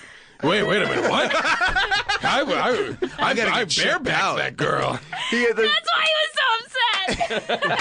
He's got to go in. Hang on, I thought she was a law student. I wouldn't have raw dogged her if I knew she was an escort. He does. He spent 15 minutes going to a clinic to get tested in the movie. That explains this burning I've got. Uh-oh, I guess I do have 88 minutes to live. He's gonna fucking die from an STD. From Anaconda. They basically want you to go take everything you know about snakes, forget that, and replace it with a bunch of bullshit about snakes, and keep to that. That's what we're doing. First of all, everything was totally accurate. No, Now, I you're am a snake scientist, I am a am I right? herpetologist. So I know A what? herpetologist. So that's somebody who studies herpes? Yes. Boom! Nailed it. Boom! I'm exhausted just from doing that. From Howard the Duck. There is a boozy, birdie housewife, like having a glass of Chardonnay with her tits hanging out, diddling herself in the bath. Like, guess what this isn't for? Yeah, that's... Fourth graders. That's what it is for. My so... spank bank. From Judge Dredd. Now they're cadets and like Diane Lane has a stone cold vagina in this movie. Like she's looking. And she would use it. She wants to use it on She Judge wants Dredd. to get plugged by Dredd. She wants her to judge him with his dick. He's like, Okay. he whispers to his dick, "Come," and then just fucks her, so that's what comes out of it. Okay. His dick is like his gun. All right. Guys, do you get it? So Yes. hopefully he doesn't say to his dick, "Signal flare." Right, guys? Absolutely. Signal flare? Absolutely. My favorite I don't understand sex. I'm going to go out here. Yes, they're all winners. I'm going to go out there and say that I feel like Anaconda got me because there's something about like a gross mouth kiss that really upsets me. It's like sex is hard to kind of convey on film, but when you're watching tongues and mouths come together, like when I was watching an episode of The Bachelor and that girl tried to kiss one of those bachelors. It was Glenn so, Flanagan. it was so upsetting. I don't like a gross mouth kiss. Yeah, no, wet mouth sounds, as a lot of you know, I have a real problem with. Yes. I don't like it. I don't even like it when somebody is like eating a peanut butter sandwich next to me. Even that, like, yeah. Okay, guys, I can't. That's terrible. That's terrible. That is like, I can't deal with it. So I will also go for Anaconda. Okay. June? All right, it's Anaconda. And I don't know The why. numbers don't lie. We crunch the numbers. Anaconda wins. Gross sex You're discussion. getting to see how real award shows work. Now, I will tell you that this is an honorable mention. I don't even really know why. It's just basically Ken going on a rant about sex that he saw in a movie called I Know Who Killed Me. Here we go. Anyway, sorry, Ken, go ahead. Just the comedic scene is she brings her boyfriend upstairs and fucks him, and there's like funny, silly comic music. I have a clip of it right here. You want to hear it? And and Julia Armand is downstairs washing washing the sink, Like trying Lady not to listen Macbeth. to them fucking upstairs. And it's supposed to be like a funny scene in the middle of this like porno movie. It's and the scene goes on for a long time. The sex scene and the scrubbing goes on. But listen to the music that they underscore the sex scene with. Here you go. This is the music. Oh my God. They're having Let's hardcore do it sex all to this. night. Yeah. It sounds like Cameo. It's like or it's like a more stay in the it's like a more stay in the time song. All right, so that is work it all night. That is what is going on while there is furious sex and scrubbing going on.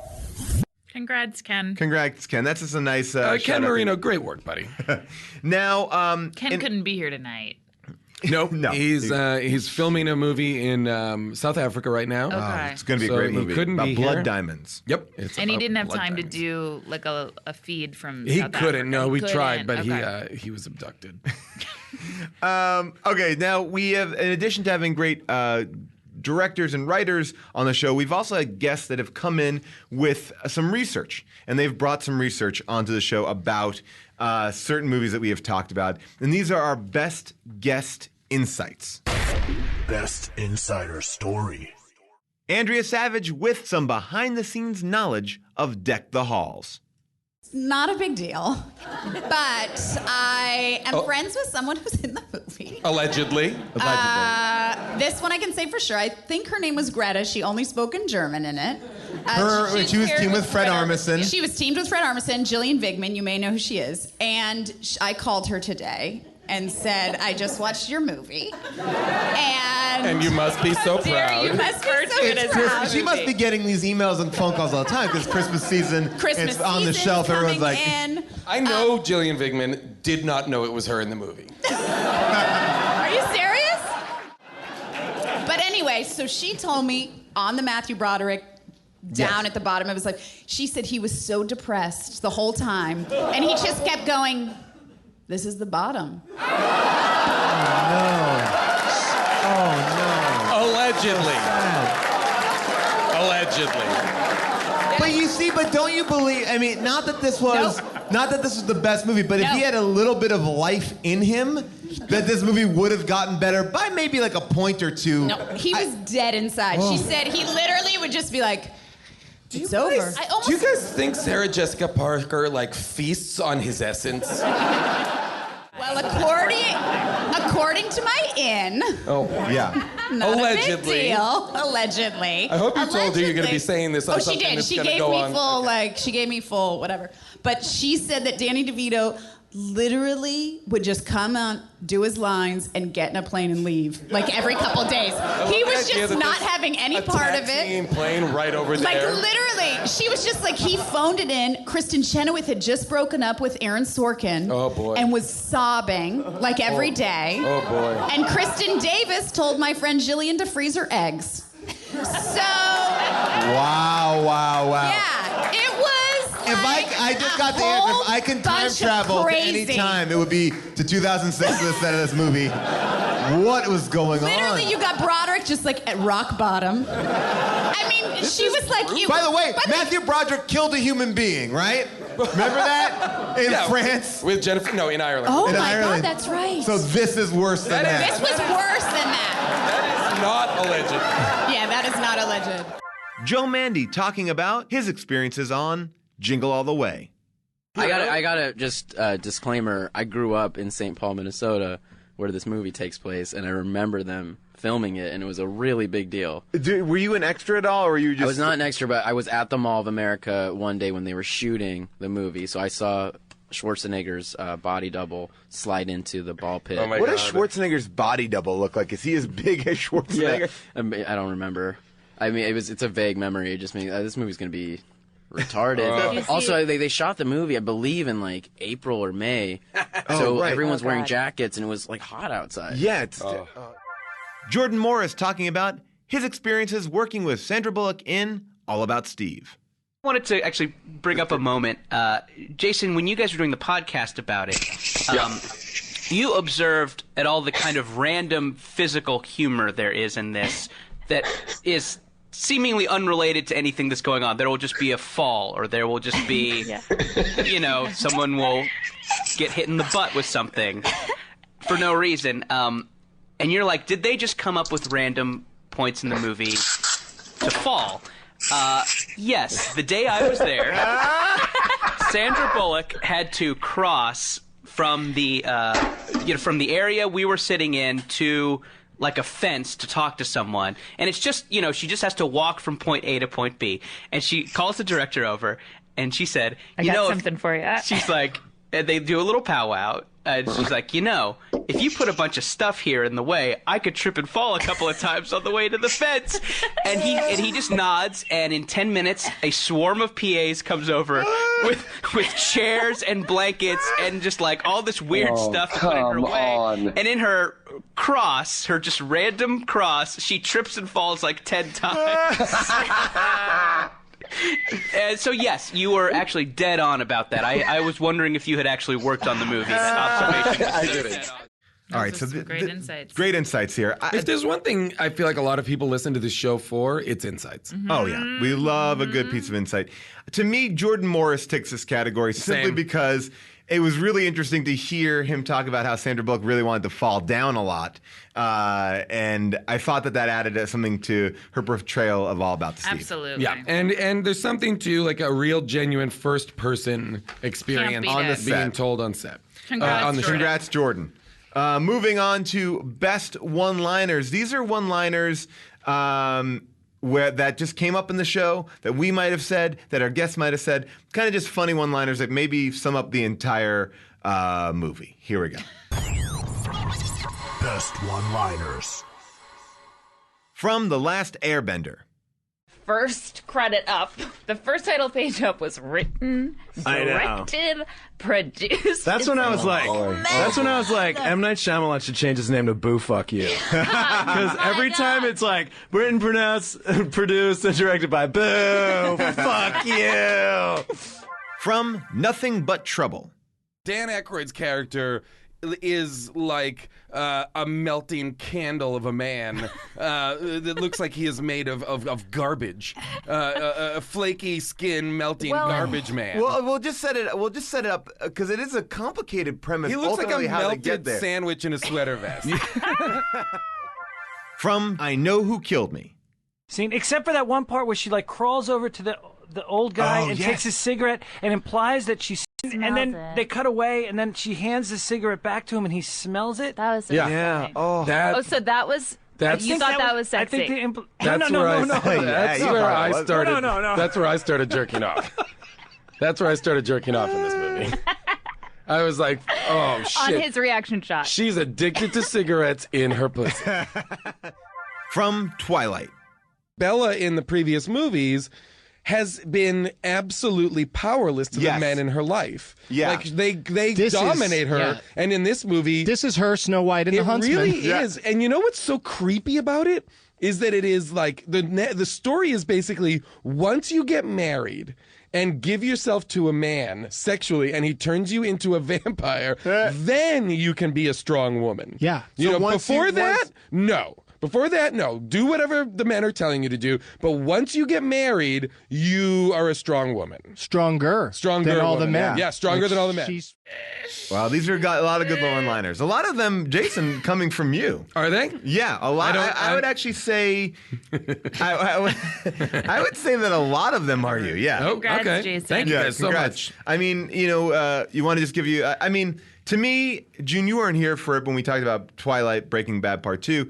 And I know you're a fan of the Twilight movies. Breaking Dawn. Breaking Dawn. Sorry. Part 2. Breaking Bad. Twilight, Breaking Bad Part 2. I'd love to have seen that movie. By the way, that's a great idea. But I think you summing up all of Twilight, it was off the cuff. It was wonderful. It's what I do, guys. It's what I do. Wow. If there's one thing I'm really good at, it's like off the cuff sum ups. And that was it. OTCs, SCs. Sure. Hey, congrats, Jason. It's a big night for you so Really? far. Yeah. Really thank you, guys. How Thank are you feeling? Well, I'll be honest with you. I came into this with no expectations. Sure. There's a lot of great nominees. I'm like just thrilled to be nominated with some of the other things I've said. Yeah. So, oh wait, no, really? Okay, so I just want to thank my team. I've got a great team. I want to thank my parents. I want to thank Earwolf. I want to thank all the listeners. I want to thank. And you get eaten by a velociraptor. All right, so back to, now there are next level theories that we have about things that are happening, but then there are the moments in this show where we find out something that we did not previously know, that together as a group, we uncover a nugget that literally blows our minds. Our minds are torn apart. And these are some of our favorite best discoveries / revelations. Best revelation. From Howard the Duck, was Howard trying to fly? They established that he can't fly, that ducks... And can't swim either. He can't fly and can't swim. But in the beginning of the movie, when he first lands on Earth, he does try to fly. Excuse me? Guys. Describe it, please. There's a moment where Howard, with his hands, tries to fly along the street. He flaps his hands a number of times as though he's going to take off. I don't know. Where and when? I don't know now. I don't know the time. That doesn't happen because he can't fly on his home planet. That's what I'm saying. He doesn't fly anywhere. He's just landed in Cleveland. It's after this. Was that it? Was that it? Was that it? That's not it. That's not it. Wait. So we found a shot where he flaps his arms, and that wasn't That's not it? I'm telling you, that's not it. She's killing. Right there! Right fucking there! Thank you!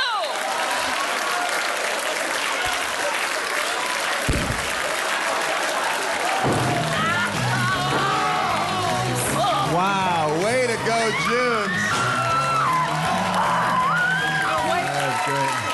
I'm breaking my fingers. Wow. June did it. You did it. June was right. June was right. He did try to fly. The discussion of Mortal Kombat's origins. I didn't play this game. I never played it either. Fuck. We're all... But I did do the research to try and Good, figure you know out... what? To Well just be done. like, you know what? Is this a thing in the... so it's pretty cross-referenced Didn't for me. know there was a game. Okay, so there it was. Okay, so there it was, and what we just realized is that June went through this whole movie not realizing it was based on a video game. Well, to be fair, I did write down at one point, this sounds like a video game. Sounds like. It sounds like the noises, the soundscape. Some of it actually Oh. is. When Reptile comes in, that's actually from the game. Okay, because So, it does Gal, sound you like nailed it. It does sound like the score of a video game, like even what you just played. No, but the thing is, that it did song... sound familiar. Mortal Kombat. Those words together. Yeah, they sounded familiar. sounded like something. But you just remembered them from fighting to the death, right? I don't know. From my own The personal general experience experience of fighting to the death. I did know that's a familiar phrase or saying. I just didn't know. I'm laughing because I didn't know where it was from. Wait, you didn't know, but so in your mind, Mortal Kombat, you just thought, well, this is a very large cast of characters, and it seems to be nothing but mano-a-mano fight sequences. I have a lot. I sat down and said, guys, I don't even know what to say about this movie. you stormed out of our living room 3 times going, this movie irritates me, and you walked out. I had a very bad reaction to it. I didn't know what it was. We get it. You guys have a living room. Ben Affleck's name from Reindeer Games. You know what? I've never heard the expression reindeer games used. Just in the song. That's it. Okay, so I kept on asking Paul. Rudolph. I mean, I must have asked like every 5 minutes, like, is reindeer games a thing? Like, are reindeer games? And what would Paul say? He I said said it's yes. You actually said yes. I said, yeah, it's from the song, the Rudolph the Red-Nosed Reindeer. Sure. Yeah. Well, That's I what knew that, but I never heard this term or expression. No, like, yeah, don't, most people don't don't mess use around. it at any time. Thank you. That's what I'm trying. I don't think it has any other meaning other than the Then song. just a bunch of reindeers playing around. Like, there's no other context for it. You guys have. There aren't specific reindeer games. You guys have egg on your face because I looked today and on Urban Dictionary it came up. It goes, reindeer games refers to any fun activities which are enjoyed only by members of a clique. Which is often purposefully made obvious to anyone existing outside of said clique in order to make them feel inadequate and left out. Well, so there's no that would click. actually Yeah. that would line up though. Okay, so But Ben Affleck has no click. He has no clique. He's a man by himself. Yeah.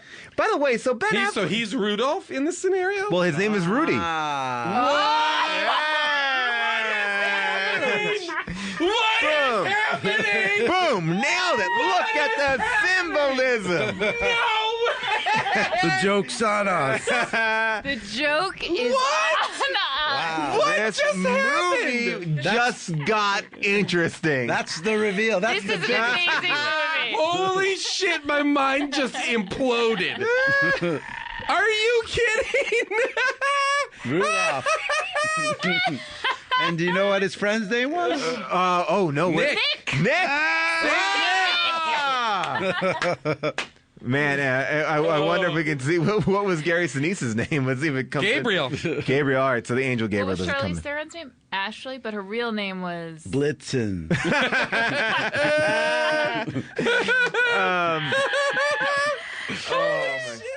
June's confusion with Super Mario Brothers.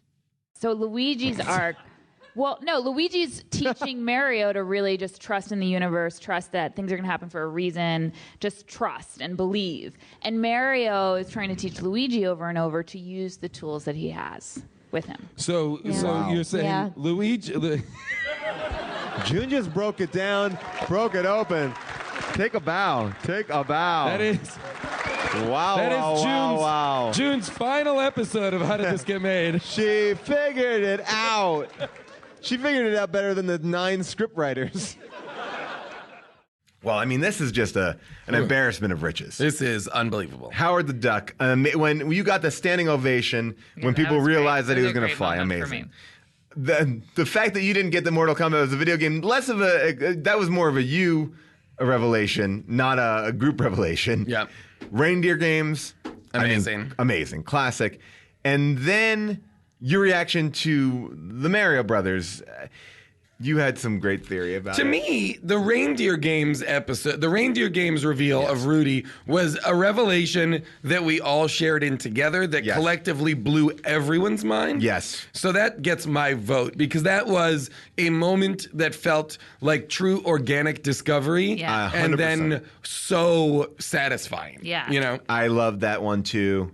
June? I loved it too. I'm just wondering, didn't you guys feel real dum-dums when you saw that Howard was trying June's to fly? trying to rally for her own category here. Well, I'm just saying, that must have been, I can't imagine what that must have felt like after having been so adamant and making the me embarrassment feel like that we felt. Is this an acceptance speech? No, I'm just saying. Is this an acceptance I'm just speech? saying, for you guys, it must have been quite a moment. Yeah. After being so sure of yourselves that didn't happen and making me feel like such a dummy. The votes are in. It's Reindeer Games. Sorry. I like that you snuck that in there. No, that was, I remember after that really feeling like, wow. Yeah. What did we do? We what messed have up. we done? Yeah. We really messed I up. can only imagine what that must have felt like. Oh, yeah. This Reindeer Games actually was animated as a cartoon for us online. You can check it out. It's really great, the reveal of Reindeer Games. And speaking of another confusion that we had, it was in Sleepaway Camp. Who actually got killed in the beginning, how this movie started. And this is also an unknown. We have not discovered anything about this. We are still confused by it. There's a lot of theories about it. But here is our confusion, utter confusion, over what actually happened at the top of Sleepaway Camp. No, you guys. Was she making a choice? She was making a choice. The character is insane. That's true. A choice. It is the true. character has gone insane because in the cold open, which you started to talk about, Yes. Paul, in the cold open, we see a father and 2 children on a little sailboat in the middle of the lake, having a great day across from the Sleepaway Camp. Yeah, and they're like, oh, they're having so much fun, and then it cuts to 2 campers, a counselor boy, and a young girl in a speedboat. Yes. With a water skier. With a water in skier. tow. The water skier gives an unfathomably good performance in this cold open. Okay, so basically what happens is the sailboat flips over. The kids and the dad are in the water, and they've got to swim to shore. Well, the sailboat flips over. One of the kids throws the dad out of the sailboat. Yeah. And then for the a dad good calls time. them schemers. Yes, Dad you says, schemers. You schemers. So They are a real couple of schemers. So the boat flips over. I don't weird. know why. Then there's another man Yeah. On the dock. Oh, that guy is the best. This is where I had some questions. He says the doc is on the way. Yeah, the doctor. As we established later, the mother is a doctor. And he's basically warning the dad, saying your wife is coming back. Right. Yes. Got it. Now, you guys, so that was his wife? That was his wife? No. Yes. That was the man. That was the man on the beach's wife. No. Yeah, The definitely. man on the boat is their dad. Right. Yes. That is their wife. The man on shore, spoiler alert, is the dad's lover. No. Okay. What? It is the dad's lover. No, because that's her cousin. That the kids. All right. This is. Okay. Let's just break this down without. Okay, this is my understanding of the movie. Okay. Yes. Father and son and daughter are in the sailboat. Yes. Father's lover, a man, is on the shore. Yes. He's saying, hurry back to shore. Your wife is coming, the doctor. That's where you're wrong. That's where you're wrong. Really? Right there is where you're wrong. Because the mother that we met, the creepy mom, that's Angela's cousin. Nope. Aunt. Nope. Aunt. It's Angela's mother. I thought Angela's mother. Ricky is her cousin. Ricky is her cousin. That's what I'm saying. So Ricky is her cousin, so that's her aunt. Guys, that's the misdirect. You're missing the misdirect. Angela Yes. is the daughter of the crazy woman. No. Ricky is the son of the crazy woman. Right. And then the gay lover is that woman's husband. Wait, say that Oh again. my God. Zach. Say it again. No, he goes there. I cannot deal with this. But wait, no. Okay, Because Ricky and Angela. Why does she make? Okay. Okay, here's the reason. Because she's getting them to live with them. Because she already has Ricky, that's why she's Angela. This is the setup. Okay, so we open on two children and their father. Yes. And his gay lover is on the shore. Yeah. And his wife is coming. His gay lover's wife. His gay lover's wife is coming to meet them with their child. Whoa. Then where is the dad's wife? Dead. They're divorced. She's dead. She's dead. No, they would explain that. I mean, we have not even talked about any of the movie yet. Okay, I feel like table this discussion. Table this discussion. discussion. Yeah, okay. So there's a water skiing thing going on. The water skiers decapitate the father and the son, and leaving one child alive. Yes. Right. Wait, do you see a headless body? Let's wallow in the mediocrity of subpar art. Perhaps we'll find the answer to the question, how did this get made? Guys, I just thought of something else, though. Wait. Okay, so the guy on the land and the guy in the boat are lovers, but they might also have been brothers. No. Brothers-in-law. How do you know that, though? Because it's the... J. Marks actually created both cartoons, the Reindeer Games one and the Sleepaway cartoon. They're both amazingly visually great cartoons. You can see them on YouTube. Love them. They're so good. Hopefully we'll see some more from J. Marks in the future. I mean, he's got a lot to deal with now in these last couple episodes we've done. Oh, boy. And what better way to end our first of the best of episodes by playing some of our favorite Nick Cage lines. These are some amazing Nick Cage lines. And these are Nick Cage, quite possibly, although we haven't done one in a while, the patron saint of How Did This Get Made. In spirit, even though people will say that we've done more Stallone than him, he's always going to be the gold standard. He really does. He really makes me excited to watch a bad movie. So this will let you take it. We'll let you guys go out on these Nick Cage lines, and we'll see you next week for part 2 of the How Did This Get Made award. Do we stay in this auditorium, or do we? We stay for a week. We got to stay in this auditorium. Yep. So live from the Nokia Theater. Thank you to everybody who produced the show. How Did This Get Made? Part 1. Stay tuned for part 2. Best Cage. Perhaps it is time for you to stop bullshitting me, okay? I'm only interested in the law, sister. And I need to remind you, you are still within reach of the powers of a normal society. So if you wackos practice kidnapping and ritualized murder, it is my job. I believe I've mentioned our stand on murder. Murder is murder. Tell me! Yes, I think yeah. How'd it get burned? How'd it get burned? How'd it get burned? How'd it get burned? I don't know! I'm Edward Malis from California. I'm a policeman. See my badge? I'm just up here to find a missing girl whom people are pretending doesn't exist. Oh, no, not the bees! Not the bees! Ah! Open my eyes! My eyes! Ah!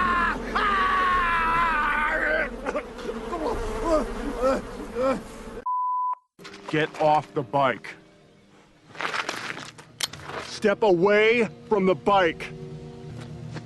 Take your stupid mask. He's right. Oh, come on, you don't really believe That you're a part of this? That I'm a cuckold? What? That your filthy lust invited the man? Why? Every diamond on the market in the United States is registered with the Gemological Institute of America. The weight, the shape, the grade, fluorescence, and ownership are documented, filed, etched into the stone. You get caught trying to pass off my diamonds. How soon before they connect you to my murder? Tune in next week for part 2 of the Howdy Awards.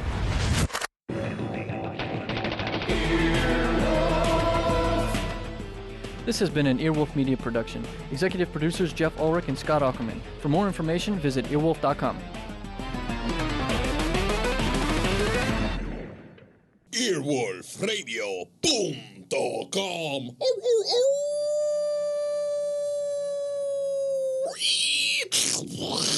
The wolf dead.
This week in Retronauts, we begin the new year by looking back at years gone by.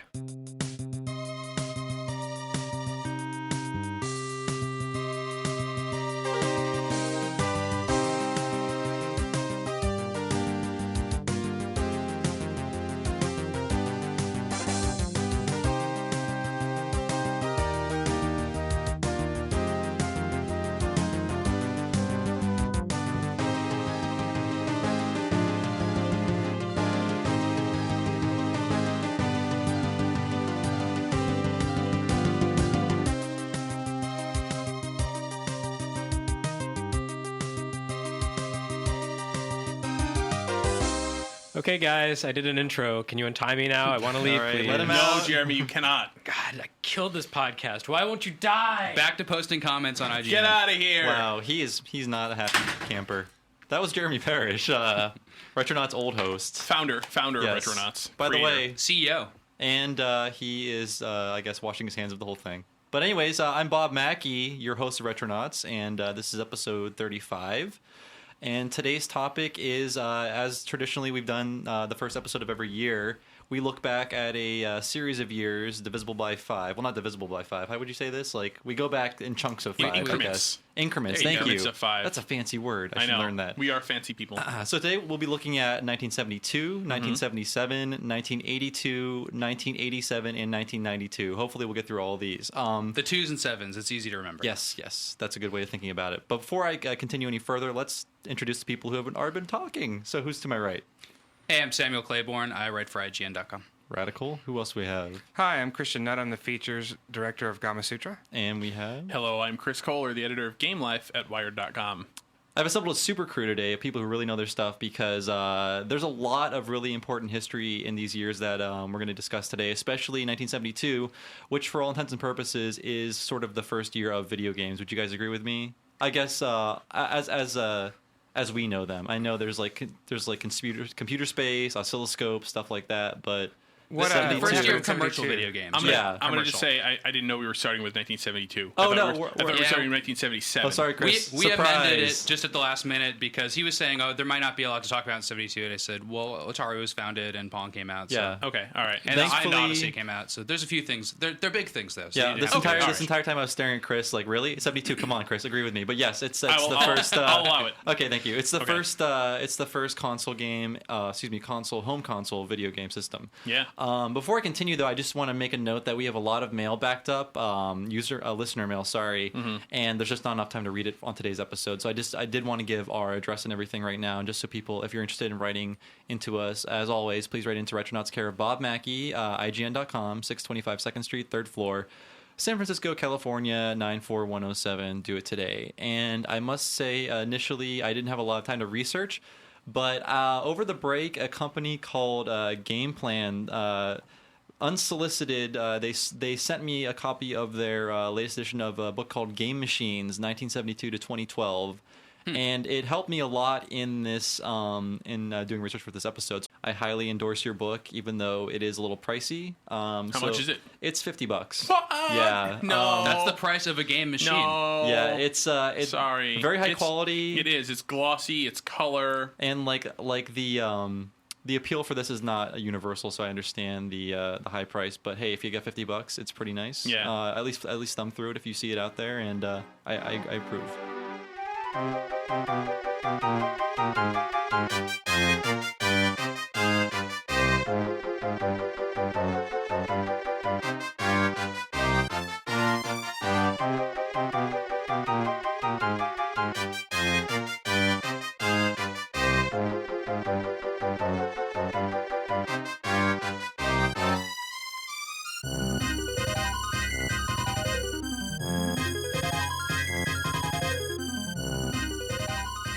So, guys, want to start with 1972? Actually, before we start with 1972, yes, since it's 2012, I wanted to point out that an increment of 5, 200 years ago, in 1812, Charles Babbage first came up with his idea for a computer. And then he invented the store Babbages. And then he shop opened at? the store Babbage's. Oh, okay. They didn't sell anything. Which I bought my back Sega then. CD at. They sold like used It abacuses. was very difficult for him because they hadn't invented the shopping mall yet. Oh, damn it! And then he actually produced the machine in 1822. So there you go. That's another counts with our year scales. We're But that going- was 200 years ago. That's Just amazing. now, somebody came up with the idea. He was reading a table of logarithmic solutions, and most of them are wrong because they would make these giant books of them, and then they still would be off by a little bit because it took all this calculation. Right. He was like, you know what, a machine could do this better. And then I was like, I'm going to play Pong on that machine. He had no idea what it would lead to, Yeah. which is us four guys sitting And in a then room. and then he wrote the design doc for Thrill Kill, which sadly never came out. He revolutionized pornography. So what you're saying is Charles Babbage eventually Charles Babbage, pervert. His work eventually made the Wu-Tang Clan fighting game. Yeah. Which is what Thrill Killer became. You can draw right? an unbroken It line. is. It didn't. I mean, it's not. It didn't literally become that. It was the next game the team made with the same technology. I thought they modded it. I don't or think something. it was. I mean, I don't know. It's probably hazy. Okay. You know what I mean? Well, regardless, ODB, RIP, and let's go to 72. Unless we have any other strange historical anomalies. But thanks for bringing that up, Sam. That was really interesting. I'm sure something else happened in every series of 5 years that I could relate to it. But. So, and you guys, like I said, I didn't have time to do a lot of research. So if you have anything to add or any corrections to make, jump in. So 72, we have 3 important things that I pulled out. So let me just name those and we can go into them in greater detail. We have the founding of Atari and the release of their first game, Pong, which is the arcade Pong. The console Pong will not come out for a few more years. There was 4 months in that spread too. Atari formed in June, and Pong was out in October. Right. That's amazing. Yeah. As a playable, marketable machine. Mm-hmm. And then we have the Magnavox Odyssey, which was the first home gaming console, and then we also have sort of a revolutionary game as far as interactive fiction / adventuring / RPGs is Hunt the Wumpus, 1972. I saw that name and I had never heard of it before, so only what I've read about it recently. It is sort of the predecessor to games like Zork and things like that, where it's sort of there's always a predecessor to those games. Every time I think about Zork, it's like Colossal Cave, and now Hunt the Wumpus. And Ultima has a Calabeth. So do you guys want to talk about the founding of Atari? I'm sure Chris can speak to this. He's sort of our historian for this episode. I'm heaping this all on your shoulders. If I'm the historian on the show about history, there's what is it that you Ted three Dabney, are? right? I let people talk. And Nolan Bushnell. Yeah. And they were at Nutting and Associates. And apparently Bushnell just played a Magnavox Odyssey in April of that year. That's right, and he was not impressed. But he just thought he could make money off of it. They had basically so they were working at this company Nutting and Associates, right? And which and also Bushnell made a game. We should mention. Well, Bushnell was putting together with them a version of the game Space War. His sort of flash of inspiration was he used to work on boardwalks and see things like pinball machines and such. And that's where he became a carny. And seriously, this guy has so many elements of carnyism. I mean, he makes illusory companies to mask his own company. Sure, he's a huckster. He had a carny background, right? And so he had gone to the University of Utah and he had played Space War, which was an early, the early computer game. Essentially, it was played on this at that time, it cost $20,000 to buy one, and that was after the price had come down significantly. Have you guys played a PDP-10? Never played a PDP-1. I've only seen the one at the Computer History Museum in San Jose, and sometimes they let people play it. Right? Well, apparently, sometimes Steve Russell, who was one of the guys who programmed that game, actually goes. He's still alive. He goes down to the Computer History Museum and he hangs out there and he gives demonstrations of it. Yeah, we got to do that for Retronauts lunch. That'd be great. We should field trip. Yeah, cool. Let's find out when he's going to do for that. Live podcast. So, 15 minutes. But Bushnell wanted to essentially put together an arcade version of that, figuring that crossing that with a pinball machine, he could make a whole bunch of money. And so he kind of started building one in his house. And essentially, eventually this became Atari.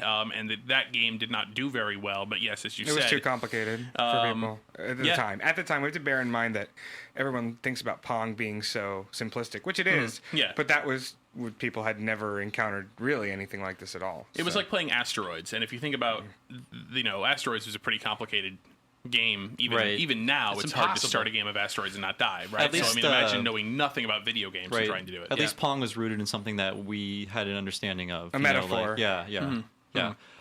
Okay, before we split hairs or go any further, I kind of want to figure this out. What is the first official game, video game, Is it like Tennis for Two, one of those oscilloscope games? And there's like a tic-tac-toe before Tennis, that. Exactly. Tennis for Two is one of that collection of games that, you know, like people had done things with early computers and made games out of them, and then they were dismantled and basically forgotten about until much, much, much later in terms of, you know, people kind of digging up old history, trying to figure out what was the first game. And it's, I mean, there's no good answer. Reading about OXO, which was a tic-tac-toe game that was from someone's, like, I believe it was like doctoral thesis or something like that in the 50s. Like, you know. Yeah, like probably not even publicly exhibited. No, it was whereas Space War was. Like, people actually played it. They would come in and visit the lab and but play Space these War. things were essentially predated Space War.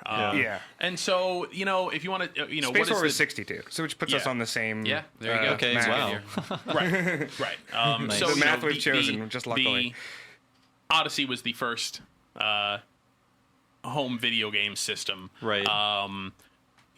The first kind of commercially released arcade game was Computer Space, which was Bushnell's which is on the back of your little book there, the yellow version of it. Space right there. And one recently appeared on Craigslist in San Francisco. And it was gone within, I'd say, 30 seconds. What was the asking price? It was not, and it was a picture in the corner of like a cluttered garage. Wow. That never happens. Wow. That's that is crazy. quite a find. Really cool. Yeah. And so we don't really I know offered how much it sold $600, for. but I'm sure it went for like $14. I'm sure it went for significantly more. Yeah. But the Odyssey is relatively primitive. A lot of the graphics of the game were dependent on overlays you put on your TV. Yes. Very primitive, and, in fact. I'm just curious about this. This is a Magnavox console. Did Magnavox, and they sold it at their stores only, from what I understand.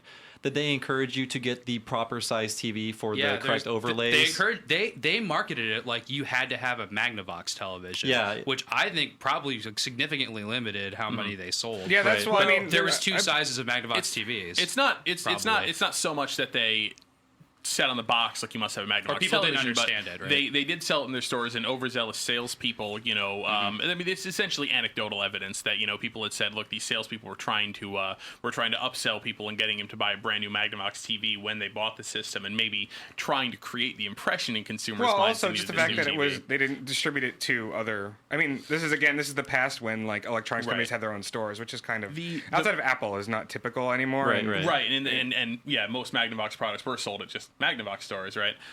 One of the other issues with the Odyssey, and I think the bigger issue besides the sort of, you know, customer confusion to what extent it existed, but the bigger confusion was it was too expensive. Ralph Baer had put together the brown box prototype of this, intending for it to be sold at $19.95. And what Magnavox did is they totally over-engineered the thing, and they put in all the overlays, and like the Odyssey came with poker chips, oh, that's right, all kinds of dice. cards, I saw like the football board was on the back of the money, poker thing. the football thing. They put all this crap in the box, and so they could kick it up to $100. Well, they didn't think consumers would understand it or find it intrinsically appealing. I don't think their marketing department essentially thought people aren't going to like just dots on a screen. They're not going to understand or enjoy this product unless we provide a traditional board game component that they can relate to. And apparently the Odyssey can only display one line and 3 rectangles.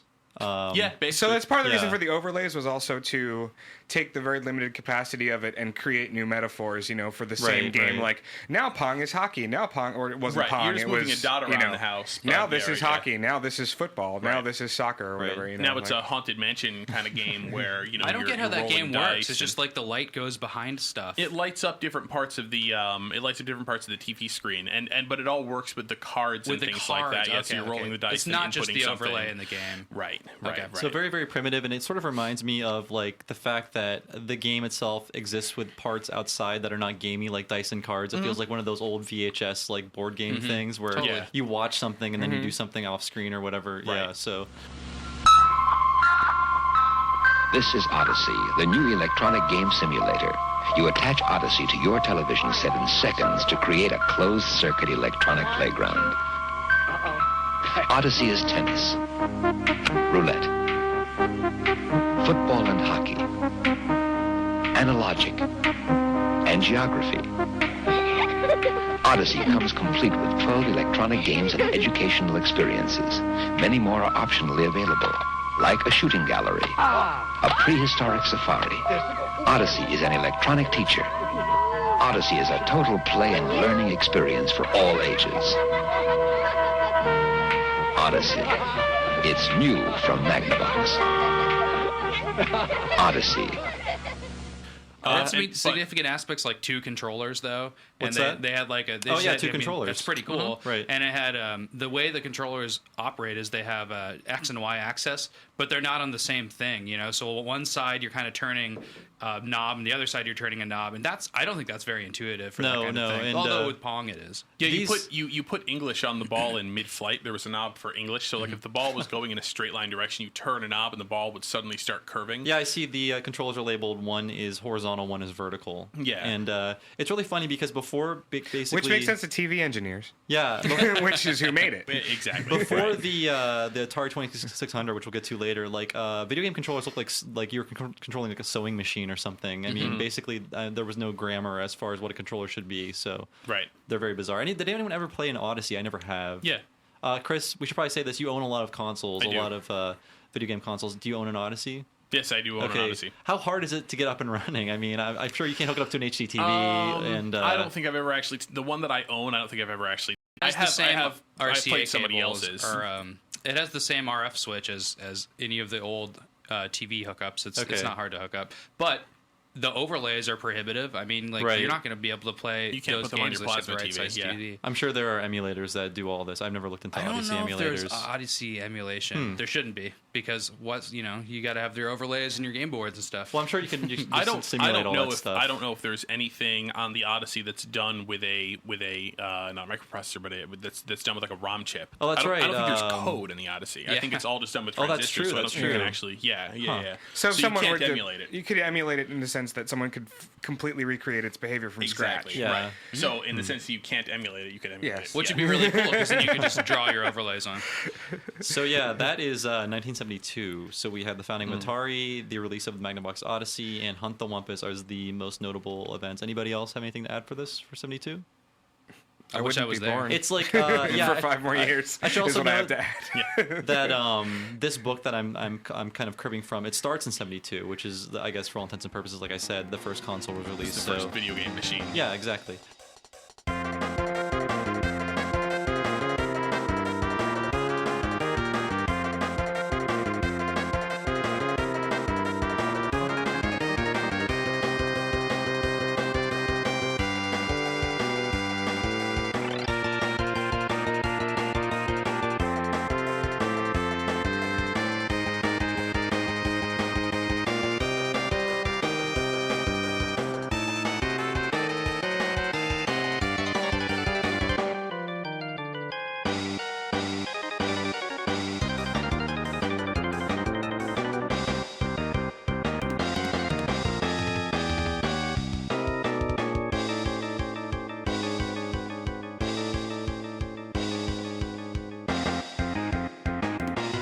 So hey, let's move to 1977. That's a lot bigger deal, I think. There are a lot of huge things in 77. 77 is big. 77 is also the first year that I took notes for prior to this podcast. So let me go over what I have, and then we can see where we're going to break it down from here. So I have a lot of gaming platforms. We have the Tandy TRS-80.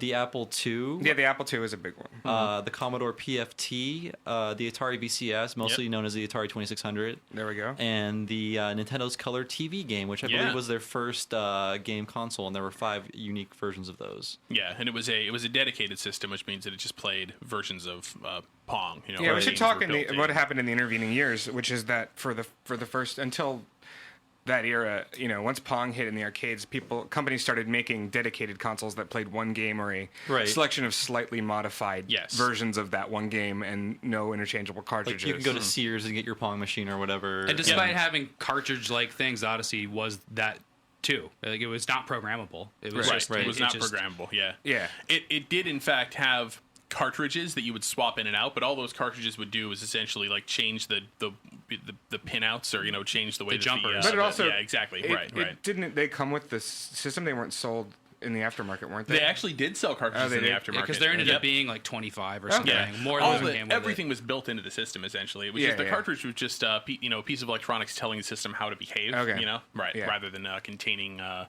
new game. But you couldn't apparently program games for it. All those dedicated systems were just really expensive to develop, and so the Atari was kind of like a workaround to not have to develop a dedicated system. Like you could make this one game or this one system that could play a bunch of cheap software. Which Yeah, is completely Atari new. did not envision when the... Okay, so first of all, I mean, we should be clear. If you're, longtime listeners of Retronauts will know the Atari VCS was not the first programmable video game the system, Fairchild right? It was the wasn't. Fairchild VCS, or excuse me... Fairchild F, right? Channel F, but it was called something before that. It was the video entertainment system, I think. Yeah. And so, yeah, that came out in 71. That was the first programmable system, and that was the first system to use... Wait, 71? Do you mean... I believe it was 71, or excuse me, sorry, 76.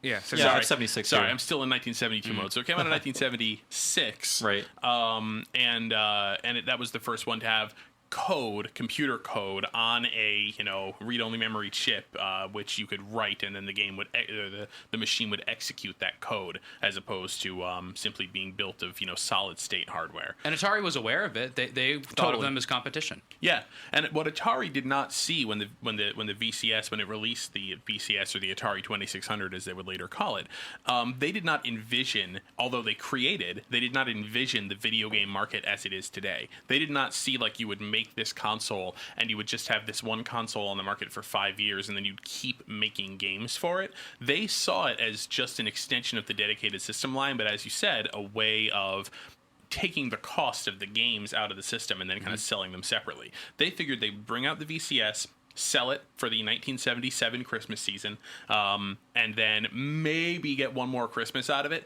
and then move on to the next thing. But what they did not envision was they would bring this thing out and then continue to program software for it until the mid-'80s. Yeah, hung in there for a long time. And they assumed the software would all look like Pong. I mean, we're talking about 10 years of the same game.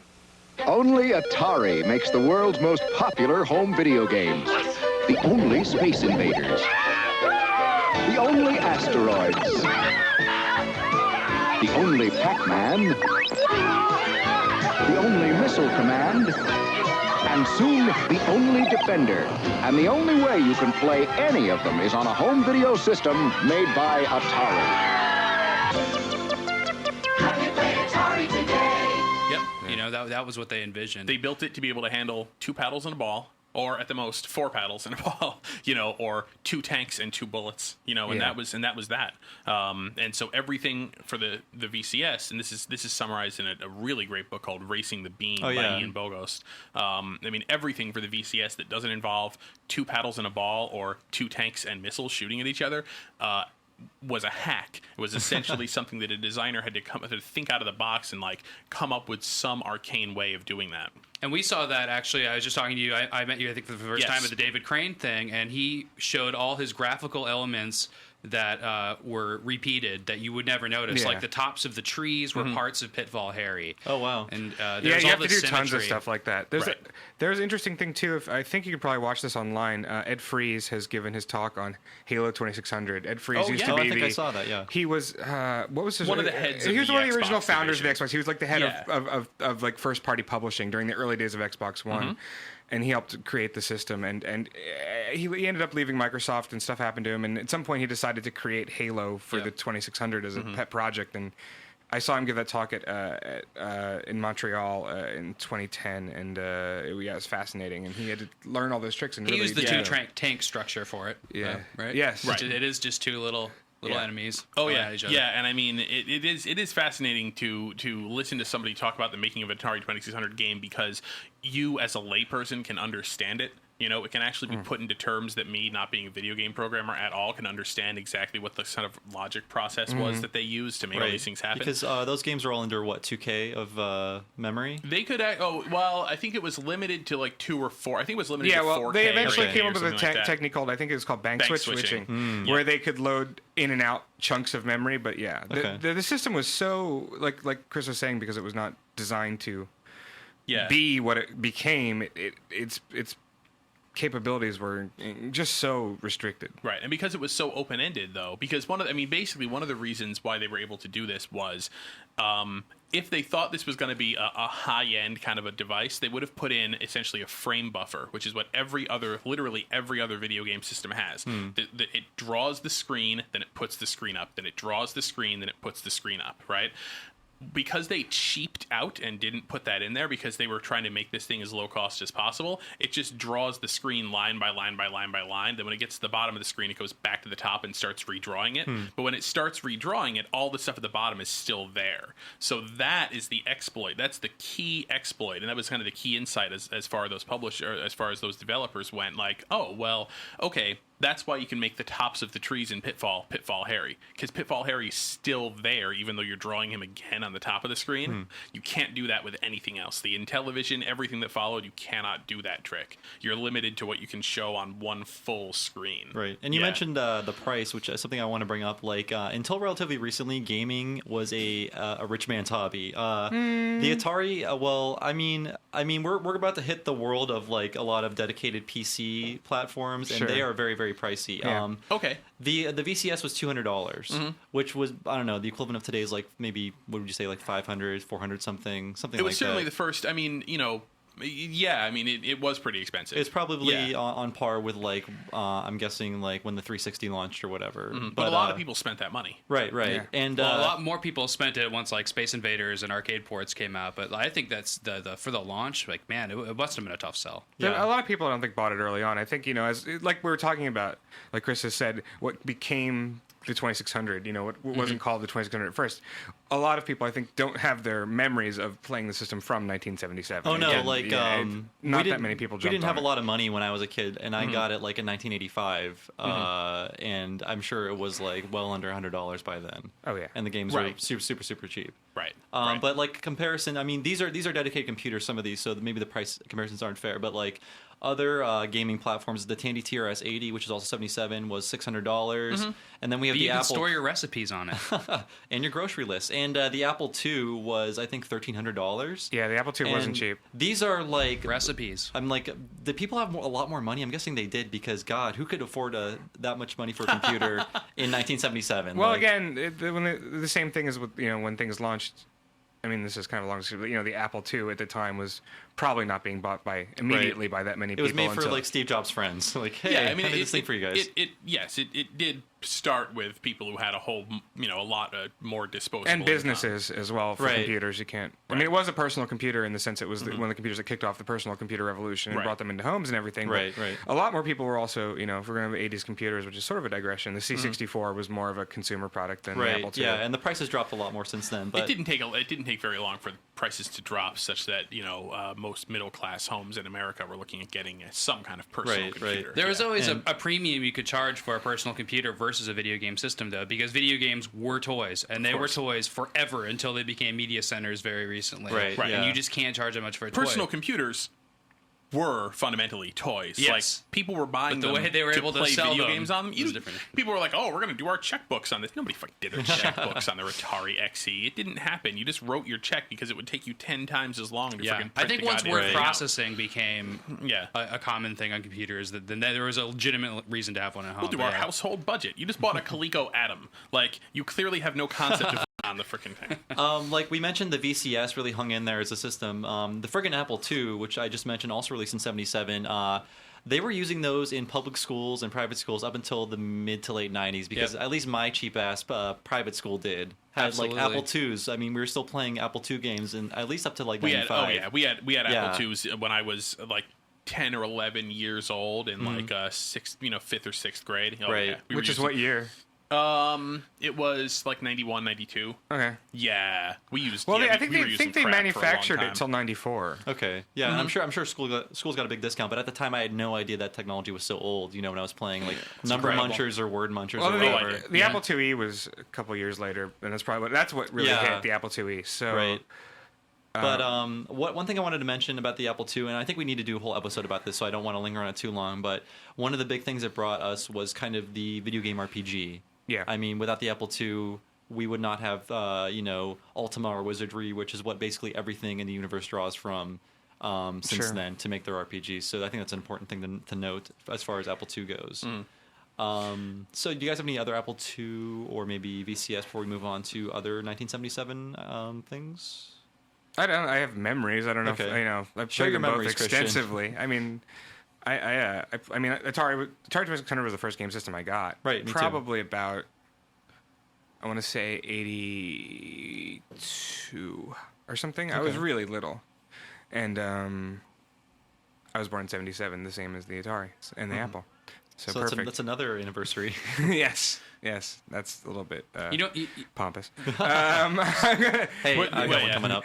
Yeah, no, but I just that was the fun thing. Like we all knew the crash was happening. I mean, we didn't know the crash was happening when we were kids. We just knew that games were hella cheap, and that was awesome. Right. So a lot of fond memories of like it was like, do you want a Matchbox car or do you want an Atari game? Exactly. I remember going to a flea market and like as a child with a child's budget, able to take home a big bag of Atari games just because no one wanted them. But that's so more great. For the future because that's not crash time. That's something else. But that's just sort of the Atari is just has a very fond place in my heart. I don't really much more insightful to say about it as a product. There's a lot of good resources also, as Chris pointed out, for reading about it. Right, absolutely. Definitely. Yeah, actually, I mean, speaking of which, David Crane actually did a couple of iPhone apps called 2600 Magic, in which he, in an interactive manner, describes some of these tricks and lets you kind of like, it's kind of like looking at a little museum exhibit where they tell you all about it and then they give you this sort of little interactive thing to drag around. Yeah, it's neat. 2600 Magic. We owe the 2600 for a joystick popularity too, right? I mean,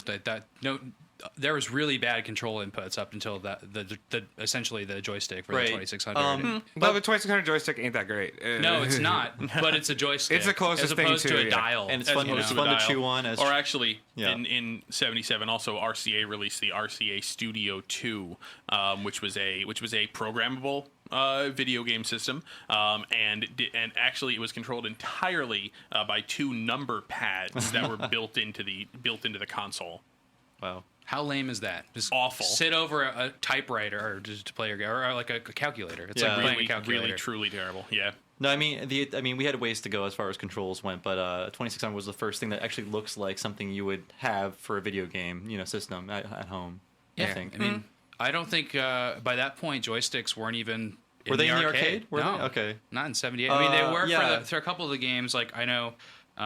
I'd written down Boot Hill for that year, which had a joystick. Right. I was thinking Space Invaders. That's '78. Yeah, it's '78. Space Invaders and even buttons, Space Invaders. Okay. Yeah, it had buttons. You're right. And then it had a little, the little switch thing on the cocktails. Okay. Yeah.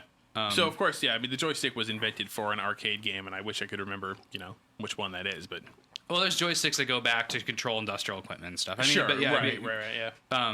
But the joystick in the Atari was pretty stinky. Yeah, it was. All my friends had the top broken off, like the rubber was broken off, and they had just the white plastic. I think or the dog had chewed on the end. No, I think some people said it was better that way. Like some people swore, at least kids. Oh, they would remove it. Yeah, they would intentionally remove just slides the. off. Yeah. That thing, I will say this about that joystick: it took a hell of a lot of abuse. It did. Yeah. Right? I mean, you unlike see a the lot paddles, missing which the rubber broke thing instantaneously. Yeah, exactly. Or like the Atari 5200 joysticks, which broke instantaneously. Oh yeah, those those Atari joysticks, people really treated them badly, and they stood up to it. Yeah, just like a Nintendo pad, and like that. What's interesting to me always is that the switch from controlling directionally with your right hand to the NES D-pad.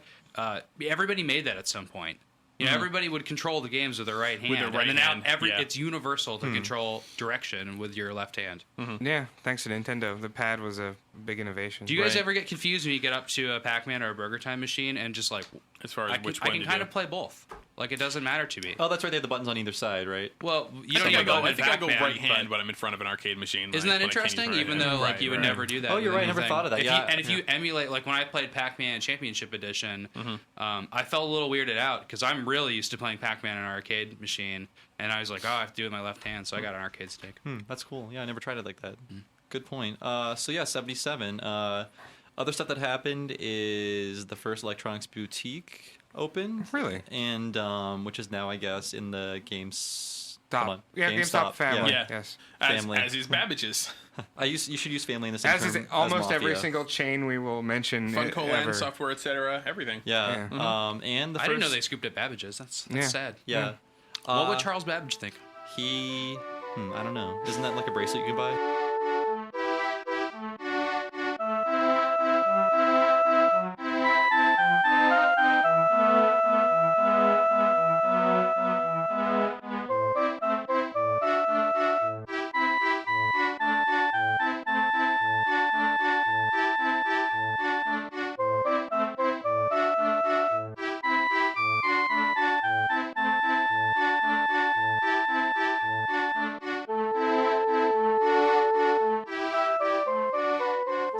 Let's move on to 1982.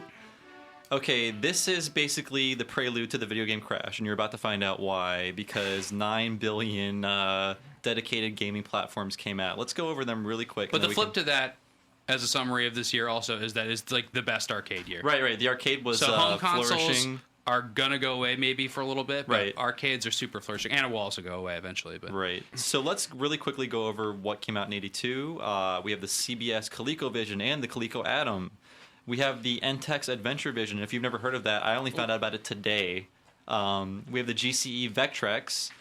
We have the Emerson Arcadia 2001, the Sinclair Spectrum, the Acorn BBCB, the Commodore 64, the VTech Creativision, Atari 5200, and the Sharp X1. And out of all of these, I think maybe 2 were successful.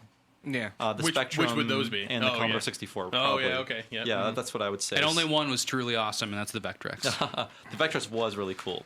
So, yeah, I mean... I was fond for the ColecoVision. I have a real fondness for the ColecoVision anyway. Is good. The best console by a leather company ever to exist. 1982 was when everybody kind of went all in, getting ready for the crash. Right. Like, just did a whole bunch of shit that essentially would cause the video game industry to just go to the bathroom a year later. This is the year of ET. That is the year ET came out in theaters. Right, I believe it may be the year that the VCS game came out. Oh, it was. It is. Yeah. Christmas. That Christmas. Yeah. Because infamously programmed in 6 weeks, 55 days, whatever. I don't know. Yeah. 6 weeks. I have this weird corollary between 1982 and maybe some point in the mid 90s, like 95, where there were all these things just flooding the market. I'm really surprised we didn't have another crash at that point. When? In 94, 95. We did. I mean, we essentially did. Was there a mini crash that no one really... There was a mini crash. People did pick up on it. Okay. But the thing was that by that point, the video game industry was so big that what happened with the crash wasn't so much that everybody's bottom line dropped and a bunch of companies went into the red and they all went bankrupt, which they did, but everybody, retail buyers, everybody freaked out and were like, video games are dead, and they stopped buying. Or that they were a fad. Or that, exactly. They're just going to go out of video public game fad consciousness. is over and the industry is dead. Let's move on to the next big thing and not video games. Which is probably why... what happens is... Oh, sorry. All the buyers stop buying games, so it kind of snowballs. In 94, 95, everybody knew that video games weren't dead. Right. So companies went out of business. Big games bombed. A lot of bad shit happened. A lot of people lost a lot of money because there were all this money getting thrown into, bad projects or black holes. But nobody closed up shop and said video games are over, I'm getting out of here. Right, and that thing you said about, we weren't sure if video games were going to be around forever. Like Coleco, when the ColecoVision failed, or whatever you want to say happened to it, they made Cabbage Patch Kids. So let's go make a fad. Well, what they did was everybody did was they all moved into personal computers, and with varying success, I think it's probably worth mentioning instead that Coleco, not the Cabbage, because Cabbage Patch Kids were all just simultaneous. I don't think there's a cause and effect relationship between the ColecoVision, but there was a cause and effect relationship, as Chris was saying, between the ColecoVision and the Atom, the computer for the ColecoVision. Yeah, yes. So people thought that video games were an intermediary product. That you had the video game systems, but now that you can have if you can have a personal computer, why would you want a video game system? It does all the things the video game system does and more. Futurists are looking and saying, oh, every home is going to have a personal computer very soon, so they'll just have that personal computer. That will take care of all of their needs. You're not going to need these sort of dedicated video game only devices. They're a relic. They're a thing of the past. They're like, transistor radios when... And salespeople at stores were telling, parents, why buy your kid an Atari when you can buy them a X, Y, or Z computer? It'll help college and all that stuff. To do their homework. Atari XYZ computer.